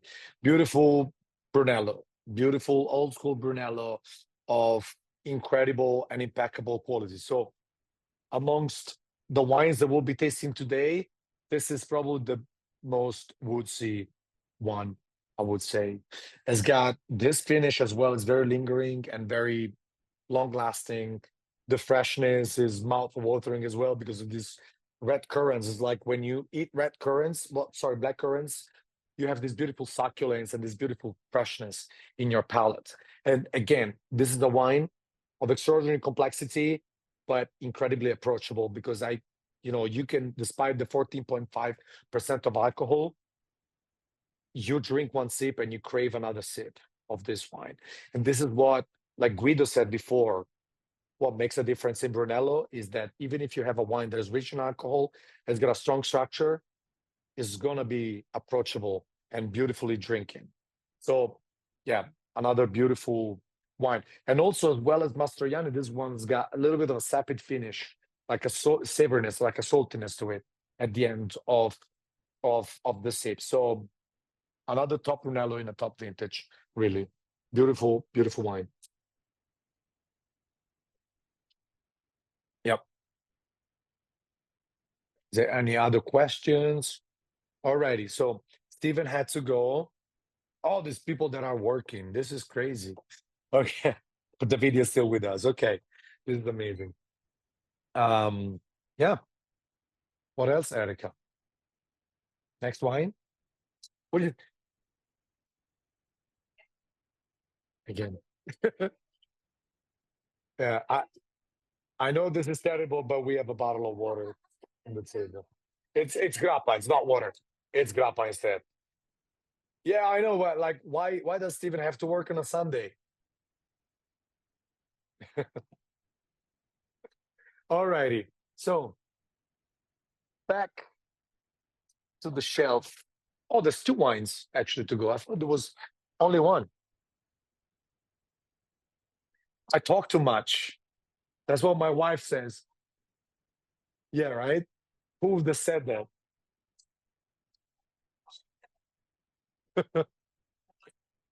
All right. Fifth wine. Another great estate. Ragnaie, 2019.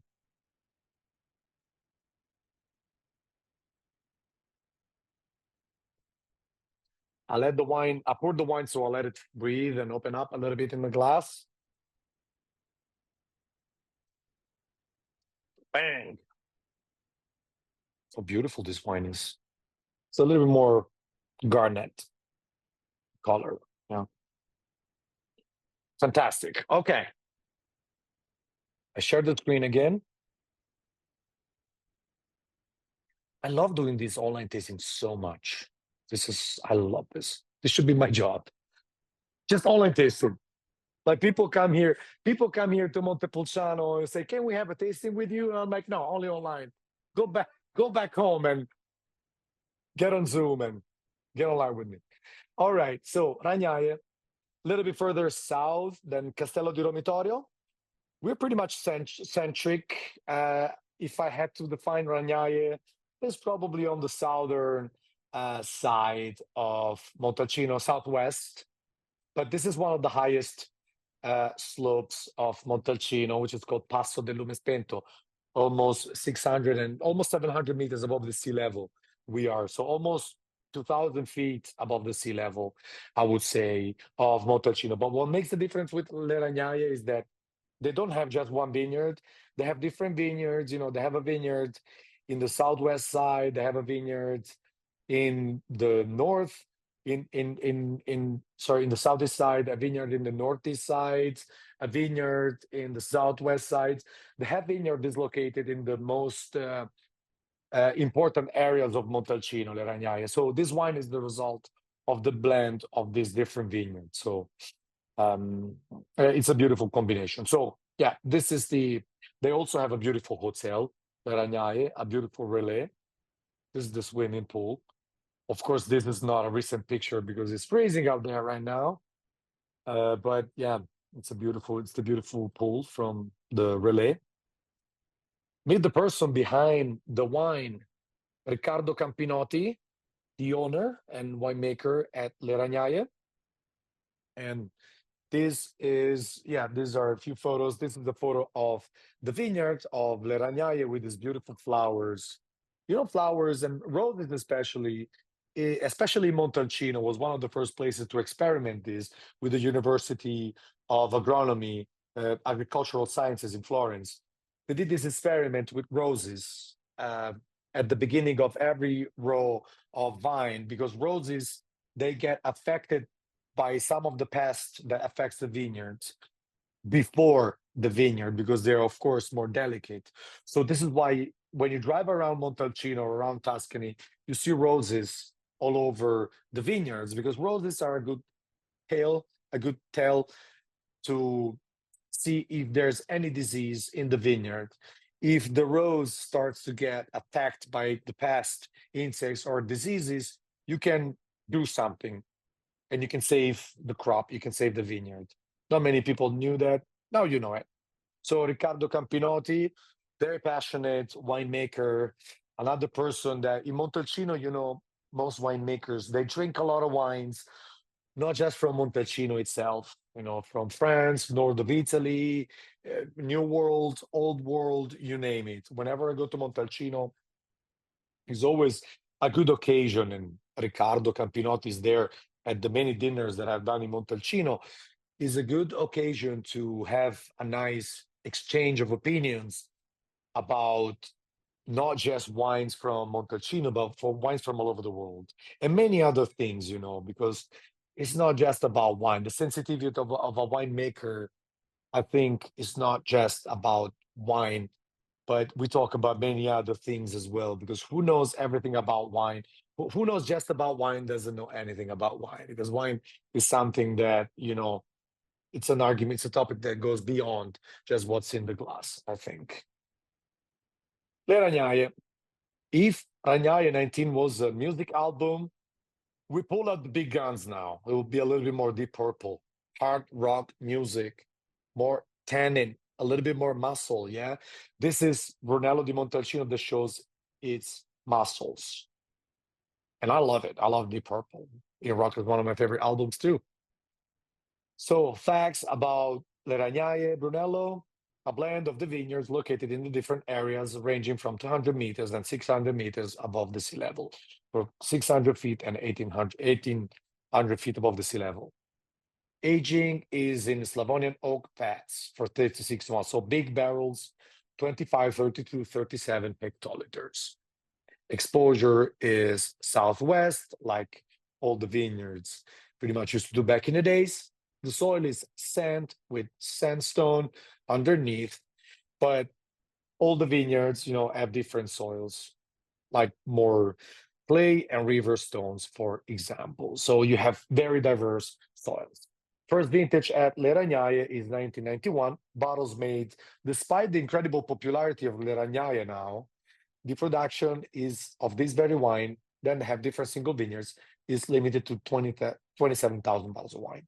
Alcohol percentage is 14. There's a mistake in the presentation. Price is 79 euros. All righty. Back to my face. Le Ragnaie. All righty. Fantastic. This wine is much more intense than the previous ones. It's got this beautiful rustic charm to it. It's a very old school Brunello. I like this wine very much as well because it's very representative of what an old school Brunello should be, as well as Mastrojanni. Yeah. Yeah, I would say this one has got a hard rock attitude. Yeah, very intense. Let's see what the bouquet offers with this beautiful red ruby color with garnet reflections. Yeah, the wine opens with these beautiful notes of the marked notes of small berries, such as red currants and black currants, and also raspberries, I would say. There's these notes of wild herbs as well, aromatic herbs, wild herbs, sage as well in this one, rosemary, I would say Mediterranean scrubs in general. again, this cherry, hard cherry, probably cherry on the spirits, I would say. A spicy character, like a whispered note of licorice.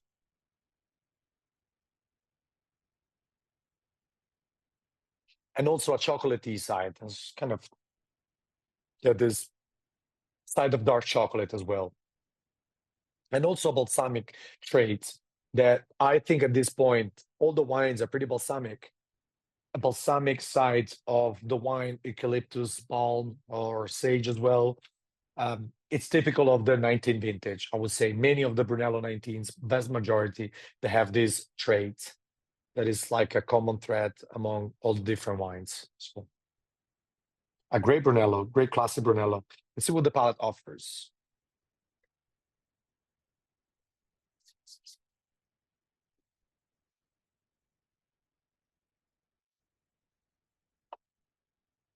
Wow. Wow, wow, wow. Yeah, classic Brunello with great intensity, very rhythmical as well. It's got this hard rock personality with a tannin that is pretty firm at the end of the sip, but it's beautifully integrated in the structure of the wine. So I would say here there's an overall beautiful balance. I would say among the wines that we've tasted, this is the wine that I would wait another couple of years, 3 years more. So the tannins will be even more integrated, but still I like it now because I personally like rustic wines. When wine's a little bit more punchy, a little bit more, I would say, okay, I'm going to use a bad word. This one is cocky. I like when a young Brunello is cocky, a little bit arrogant, exuberant. And this wine is completely arrogant, but in a beautiful way, because at the end, the result is spectacular. It's a little bit younger compared to the other ones, a little bit more vibrant, I would say, but it drinks beautifully right now. So if you have a piece of cheese, I'm pretty sure that Niels has got charcuterie board that I've seen it. I'm pretty sure that Gianna has prepared some beautiful charcuterie boards in Georgia, and Vince as well in North Carolina, and Carrie as well. But everybody else has got a little bit of cheese. You can try some cheese with this. Perfect. Ideal would be a steak. Unfortunately, Erica might not agree with that. No, she's vegetarian. But this wine goes beautifully. Let's say grilled tofu. Oh, fuck it. No tofu. No. Okay, grilled cheese. Okay. Yeah. So yeah, it goes beautiful with the steak. So picture this wine with the steak. Yeah. But this is a top-notch Sangiovese in a great vintage as well, by one of the top estates in Montalcino. But yeah, if I had to describe this wine compared to the other ones, it's a little bit more rustic. But this is a beautiful and exceptional quality as well. So, Niels, do you have any questions? I see you activated your audio. I requested to activate the video to Niels. Well, Yes. I was told not to have any steak tonight. Americans, we love nice, fat tomahawk steaks.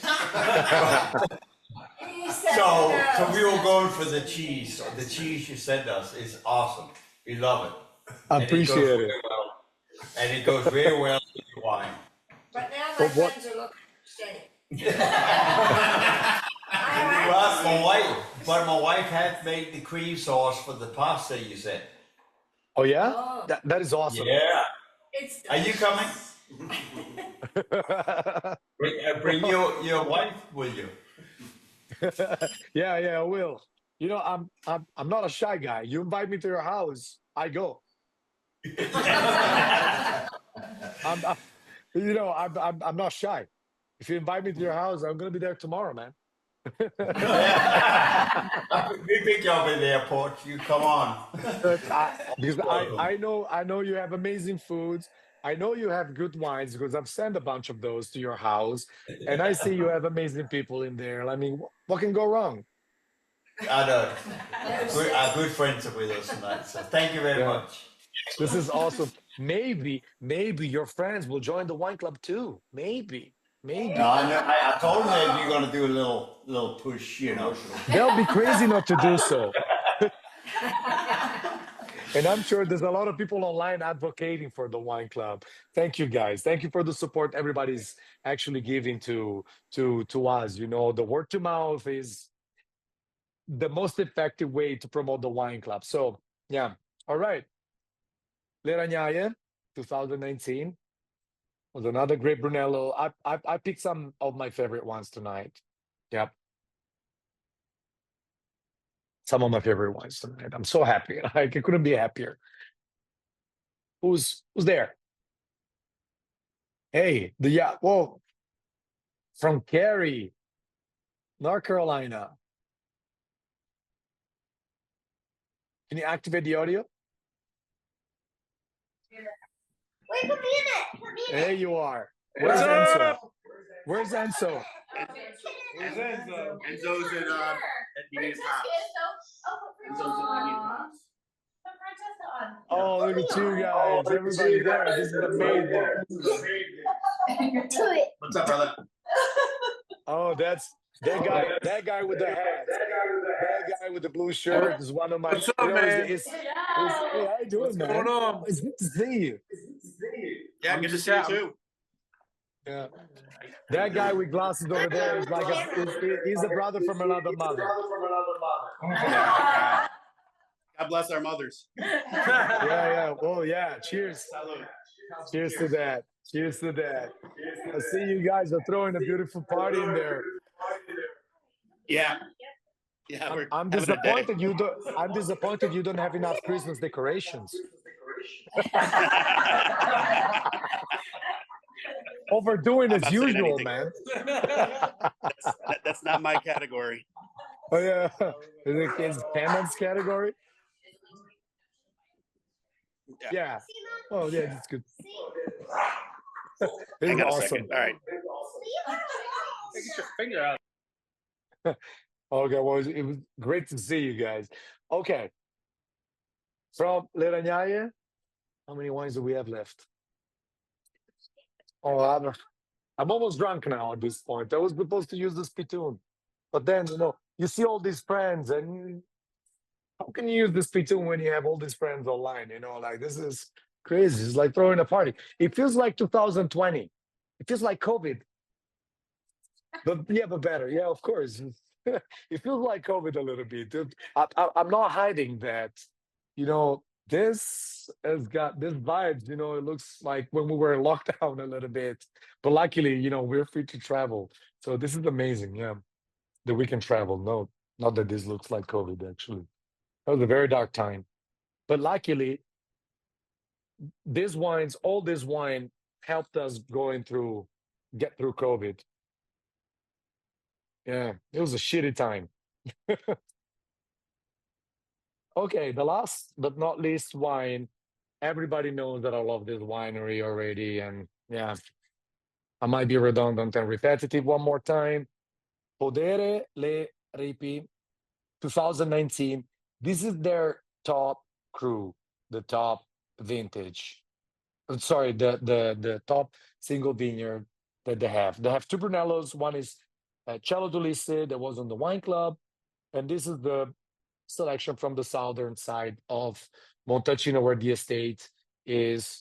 Great little biodynamic winery with a young, energetic team. Biodynamic, what does it mean? Now, I will share the screen again, and I will do a little bit of presentation for this winery as well. Again, close to Mastrojanni, to the second one that we tried, we have Podere le Ripi. Actually, now same ownership as Mastrojanni. Mr. Francesco Illy, one of the Illy brothers, one of the family that owned the Illy coffee brands. Francesco started this winery, Podere le Ripi, from scratch in 2003, planted the vineyards from a villa that used to belong to a shepherd from Montalcino. He bought the estate and he planted the vineyard, conceiving the winery as a biodynamic estate since the very beginning, creating an ecosystem, a farm creating an environment where the vineyard is just one part of the whole big picture. I'm going to show you a little bit of pictures. I didn't write this description. I took this from their website. So Podere le Ripi is a footage with the drone. This is Francesco's house. These are the offices, and this is the beautiful cellar from Podere le Ripi. The beautiful cellar. I have more picture of this one. So they're produced biodynamic wines. So natural wine is wine without crap in it.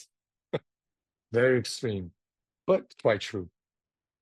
This is the vineyard to the left, the golden cellar from the golden ratio from the Fibonacci sequence. They used almost 1 million bricks to build this cellar, which spirals down with the shape of a snail. Actually, the design was done by Francesco's son, Ernesto, who is architect as well. So all in the family, pretty much. He did the project with this beautiful pagoda on top where they hold beautiful wine tastings from, if you go visit the winery. The three people behind the wine on the top, Sebastian, CEO and winemaker, one of my best friends. In the center, you have Sebastian Nasello. In the center, you have Francesco Illi. To the right, Alessandro, the agronomist of the winery. These two guys have been there pretty much for a long time now. They started off very young. And Francesco did something that not many Italian entrepreneurs do, give the opportunity to young winemakers. And they built a beautiful young team of these beautiful, good-looking people that you can see on the bottom. You see the average age is pretty low. So, it's a young, energetic team, full of ideas, following the crazy ideas of this guy right here, Sebastian, who is the right hand of Mr. Francesco Illi. Okay, next slide. Okay, here a few important concepts of Podere le Ripi. Again, the golden cellar from the golden ratio, which is the pulsing heart of the winery where fermentations and the aging happened. Everything goes down by gravity. They use no stainless steel because that will bring electricity to the wines during the aging process. There's no refrigeration in the cellar because by going down, temperatures, they go down as long as you go down into the cellar in the lower part of the spiral, and everything happens pretty naturally. The idea at Podere le Ripi and all biodynamic wineries is to work in synergy with nature. You don't have to force nature. You have to create, you can see on the right, an ecosystem. Ecosystem is a biological community of interacting organisms and their physical environments. Now, this means that you want to create an ecosystem, you need diverse plants, you need animals that bring beautiful manure to the soil. They have a beautiful cow whose job is to stay there, eat as much as she can, and poop all day, providing beautiful natural manure for the soil. They have sheep, they have goats.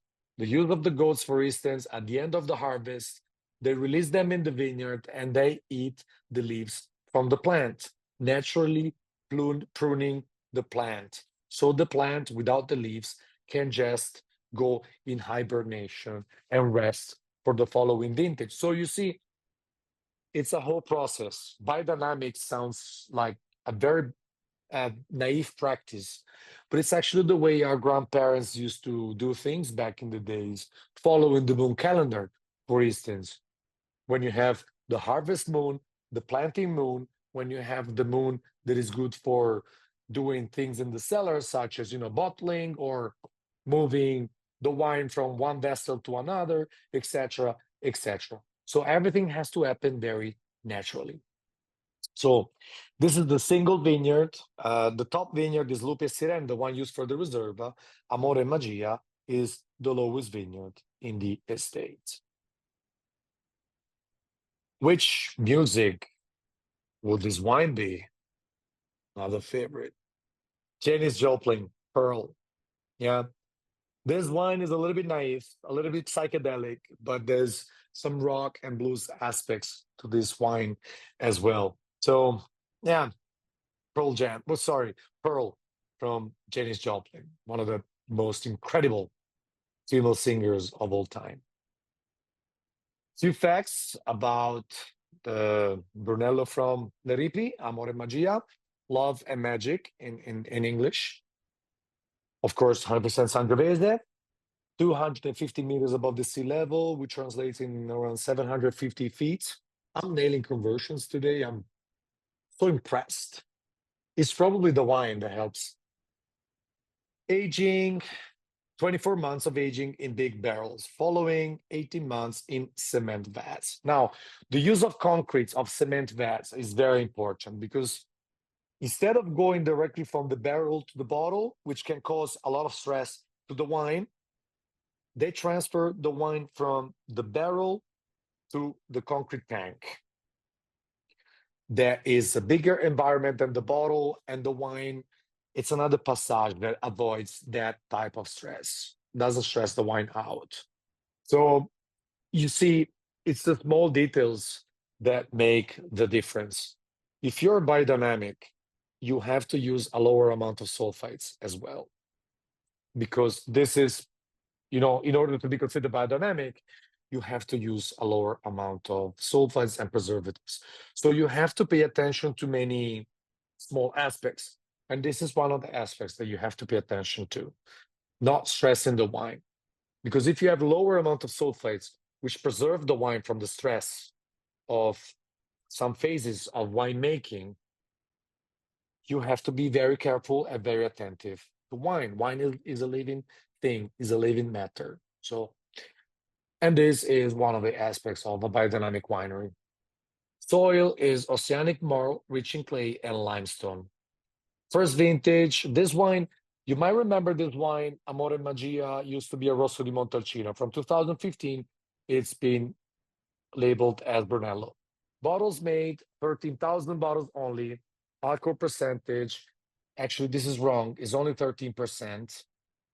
You can see 13%. It's not 14.5. It's the lowest volume of alcohol Brunello that we're tasting today. Price is 100 euros. It ain't cheap, but it's really good. Okay. So, Amore e Magia, Love and Magic. 2019. Yeah. The color is a beautiful, intense red ruby. Yeah, great intensity in the color as well. It's less transparent than the other ones. This is probably the southern side of Montalcino. It's got a little bit more of concentrated wines, but it's not necessarily true. This is supposed to be one of the warmest areas of Montalcino, but on the opposite, you have the lowest amount of alcohol of the wines that we have tasted today, only 13%. So we'll see what the bouquet offers. Yeah. Fabulous. Yeah, again, another wine of extraordinary intensity. It's very intense, with this explosion of red fruits and that hits you, like it punches you almost. This is almost a punch to the face. With this tart cherry, almost cherry on the spirit, I would say. Like a plum as well. Yeah, plum and currants, like black currants. And this is it's got hints of chocolate mixed with some spirits and cherry. I don't know if you have it in the US, but the Ferrero chocolate candies filled with cherry spirit. So it's called Moscherie in Italy. I think you have it. I've seen it in the US. It's like a chocolate candy with alcohol inside, with spirit inside, with cherry spirit inside. I think this is exactly the descriptor I was looking for, probably in this very wine. Yeah. Again, you have this candied orange peel,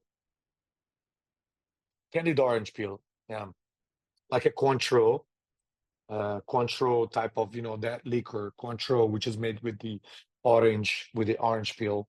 And again, beautiful notes of aromatic herbs as well. Aromatic herbs such as, again, Mediterranean scrubs and lavender.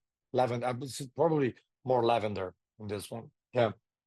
Beautiful bouquet, beautiful intensity, and beautiful complexity as well. Overall, beautiful balance of all the compounds with this overwhelming note of, this chocolate and and and cherry liqueur, cherry spirits. Okay, let's see what palate.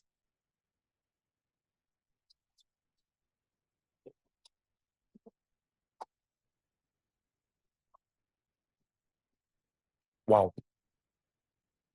Yeah, the palate is voluptuous as well. It's pretty rich, but what hits me is the low amount of alcohol of this wine. I translate into beautiful freshness and beautiful overall elegance of the wine. So I think the winemaker and the staff at Podere Ripi did an amazing job keeping the alcohol so low in a vintage that is otherwise pretty generous. So this means that they did a very attentive job in the vineyard, avoiding an over ripening of the grapes. And this translates into a beautiful balance, overall balance of the wine. See this, what hits me is the freshness at the beginning. A great progression of red currants, for a mouth-watering sensation of your red-fleshed small fruits. This, also red rose as well. It's kind of a floral aspect to it, and chocolate as well. So again, incredible balance for such a young Brunello. More on the fresh side, I would say the nose is incredibly intense. There's this beautiful difference, the intensity of the nose and the elegance and the finesse of the palates, and it's kind of beautiful. You have the southern side of Montalcino in the nose, the intensity, but you have the elegance and the freshness of the Sangiovese in the palate. And this is translates into a beautiful combination of the two things, And as well, the tannin is very well integrated with the structure, very fine grained tannins. All these wines that we tasted today, among the 6 wines, probably the most firm tannin is in Le Ragnaie and this one. But still, the tannin is of majestic quality, incredible quality. So I think overall 2019 vintage, if I had to describe 2019 vintage, is intensity in the nose, freshness in the palate, and also ripe tannins. The tannins are never sharp, never aggressive. Yeah. And of course, Le Ragnaie has got a firm and grippy tannin that will be tamed with time or with a beautiful steak as well. But in general, all the tannins that we've had in these wines are beautifully integrated and of the finest quality. And Le Ripi is no exception because it's got a high quality, fine grained tannin as well. So this is another masterpiece from the crazy gang at Podere Le Ripi, and they did a terrific job as well. And I think this underlines the direction where the winery wants to go, meaning that I think having a young, energetic team like they have, they want to go towards less heavy wines.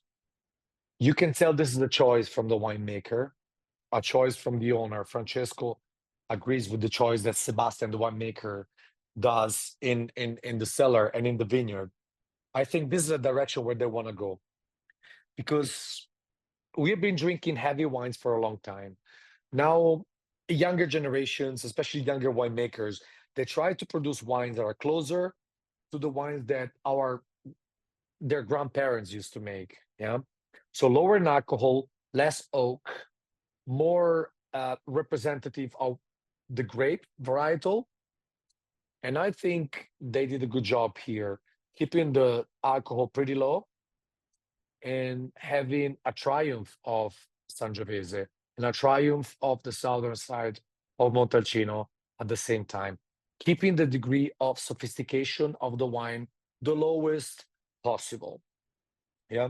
If I had to describe the wine, it would be very, the word would be unsophisticated, which can sound like a bad thing, but it's actually a complicated because I think in wine, less is more. If you need to add, if you have a wine and you need to add flavors, such as the Chardonnay from California, for instance, I hate to pick on California, but it's so easy. The Chardonnay from California is heavy, buttery, oaky.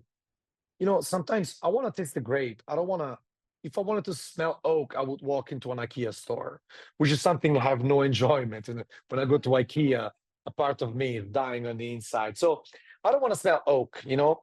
So keeping the degree, the level of sophistication of the wine as the lowest possible is the best compliment you can do to the vineyard and to the history of what Brunello is, you know. So when I find Brunellos that are a little bit too oaky, I'm like, yeah, why do they have to add layers to a wine that is already perfect? You know, why would you add layers? You add layers to wines that are not perfect. Maybe if you add oaky sensation to a wine, it's because that wine is not that great. So you need to add flavors. You know, if you have a really good steak, you know, you don't need to over season it, or a good tofu in case of Erica. Sorry, you don't need to over season it. You know, if the quality of the meat is good, if you have a good steak, salt and olive oil, and that's it. You know, you don't need to over season it. The same is with wine. I think less is more. You know, and this is the best compliment I can do to Le Ripi, and the best compliment I can do to their incredible Brunello. So cheers to that. See, we have new messages. See what people are saying.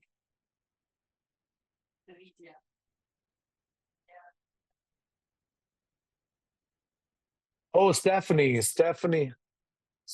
thank you so much. I have to jump off. Wine are amazing. Hi, Erica. Thank you, Stephanie. Thank you, Stephanie. Okay. All righty. So beautiful. Another beautiful wine. I don't know if you're happy. I'm so happy with these wines. Like I'm so happy with these wines that I don't care if you're happy or not, because I had a blast here. So, oh yeah, let me share the screen again. I'll show you prices. We'll send you separate emails with the prices as well of the wines.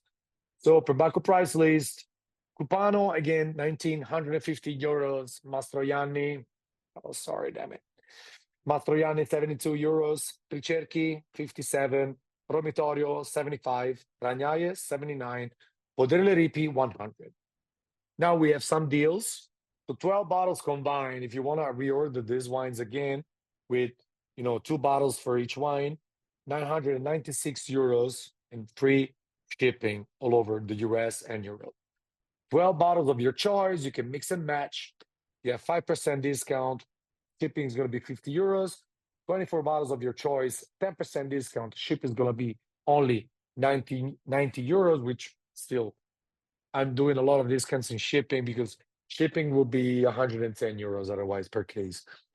If you order 36 bottles or more, Erica and I will clean your house for a week. Okay, I'll clean your house for a week. I think I'm a good cleaner. My wife doesn't agree with me because she has really high standards of, you know, cleanliness. But I'm a good cleaner. I rock that Dyson. I mean, I'm good with that stuff.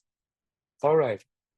So, as a reminder, next week we're gonna do another online tasting with the protagonist being Monte. Yeah, a question. Just 1 second. Yeah, sure. The more of the questions, the merrier. Next week we'll be online with the crazy gangs of Bacchanali with Ugo, my really good friend Ugo from Bacchanali. We'll talk about the Amiata volcano and about biodynamic wines as well, natural wines as well. Going further with the topic of organic and biodynamic wines, and we'll talk about the sleeping giant of Tuscany, the new frontier for Sangiovese. the Bacchanali Wine Masterclass. This amazing project made by Ugo Fabri and actually Sebastian, which is the winemaker and CEO at Podere Ripi, actually, small world. All right. Who's online? Niels. Back again. Okay. I go with Niels now, and then we go with Marie. Yeah. All right. Hey, Francisco, awesome, awesome show. I just want to show you about my granddaughter. She do graphic design at the college here in Atlanta, Wow. and she made this Wow. little tasting thing up for us. Isn't it nice? Wow. So She's we all hired. enjoyed that. Yeah, she's hired, right? She's hired. Like, Yeah. welcome to the Perbacco team. Yeah. Thank you very much. We really Oh, enjoyed it. Thank you, guys. Okay. Another few things. I will say a few things. I have a project that I've been hiding for a long time. Then COVID happened and messed everything up. I've been working on a line of products since 2019, which are a Brunello di Montalcino, a Vino Nobile Reserva, and a Super Tuscan. And another wine with the guys from next week from Bacchanali. I'll be traveling most likely in February, hopefully, to the US, and I'll be making it to Atlanta as well, which is one of the biggest fan bases of our wine club. I'll keep you posted because I will do a tasting all over the US with this new line of products as soon as they're ready, because we are printing the labels, and I don't want to spoil the surprise, but this is going to be pretty epic. It's something that I've been working on for a long time. We'll do another big online tastings with these wines, but I will be traveling around the US, hopefully end of February. I'll make it end of February. I'll make it over there, and I'll see you guys over there. Yeah? That's a promise I You're made. welcome. Thank you All very right. much. Thank you, Neil. Thank you, everybody there. Take care. Now we go with Marie.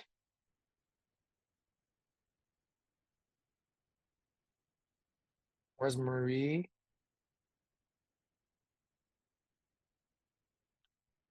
There you are. Hi. Hey. Okay, go ahead and ask your question. Oh, the question Yes. was, we noticed that a lot of the wines that they use Slovenian oak. Is there any specific reason why Slovenian is an oak of choice? Yes, that is a really good question, actually. Thank you, Jordan. Thank you, man.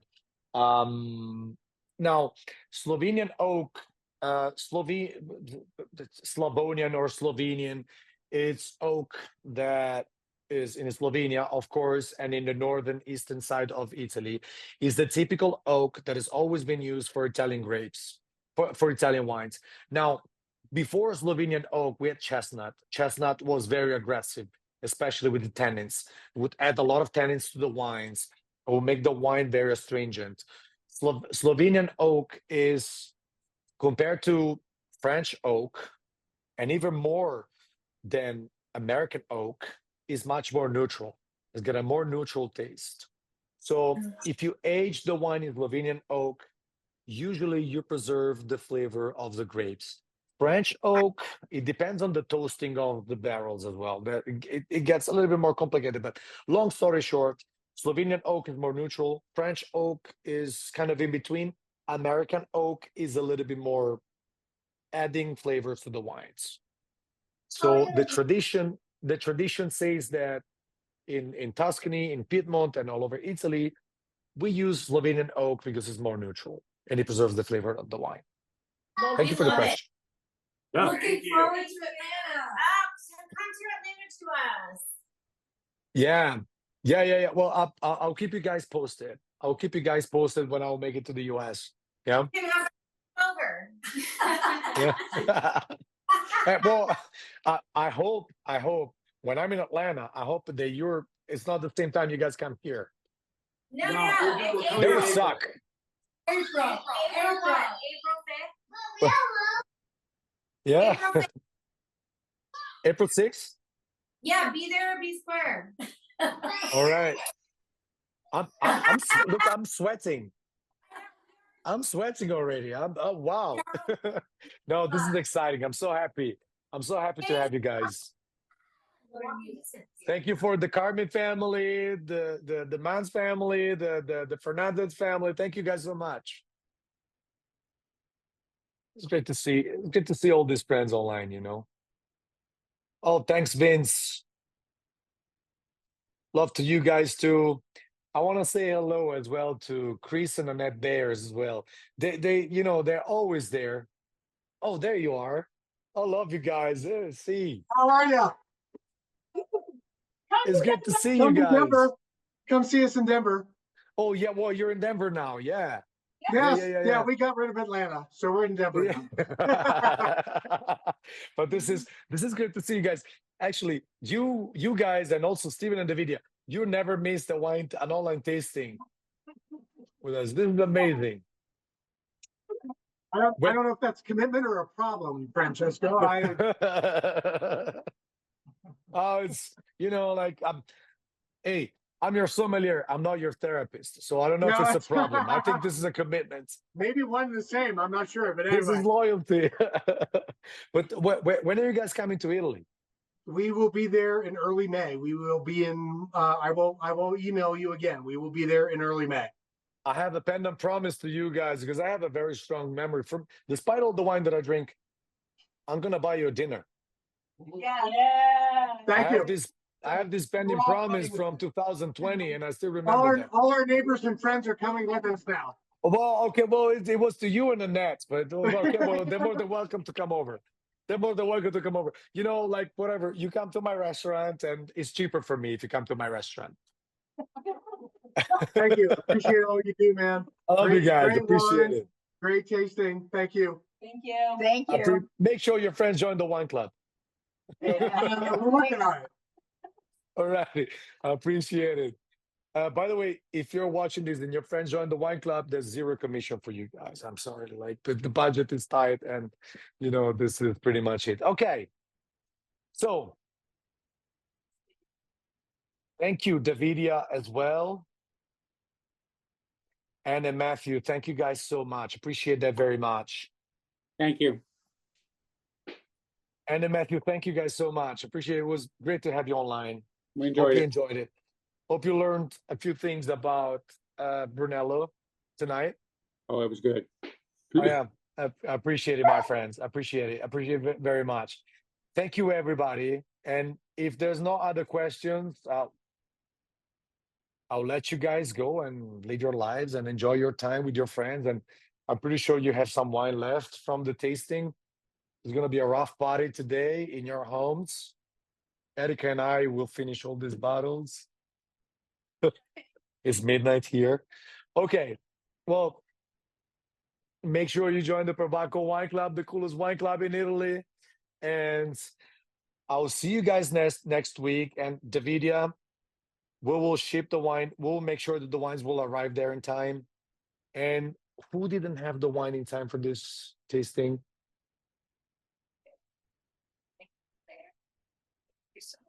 No, somebody didn't receive the wines in time for this tasting, and I'm so sorry. Yeah, Eric. Oh yeah, from Washington State. Yeah, Eric didn't receive the wines in time for this tasting, so he's gonna watch this, the recorded version of this, which you're gonna find online on our YouTube channel, whose name is obviously Perbacco Wine Club, on the Facebook page Perbacco Wine Club. Thank you guys very much. Thank you for your patience. Thank you from Erica. I love you guys. It's a privilege and a pleasure to have so many beautiful people in our wine club, and I love you all. Thank you to Guido from Mastrojanni and Andrea from Cupano. Hope you had a good time. Tell Mary we said hello, please. Yes. Oh, yes. I will say, yeah, I will. She's gonna watch this. She's gonna watch the recorded version. Of course you of will. this. Yeah, well, just always keep an eye on the husband. Alrighty. Thank you guys very much. A honor and a privilege to have you guys online, and to have you guys on board the Perbacco Wine Club. Love you all. Much love. Bye-bye. See you next week with the Bacchanali.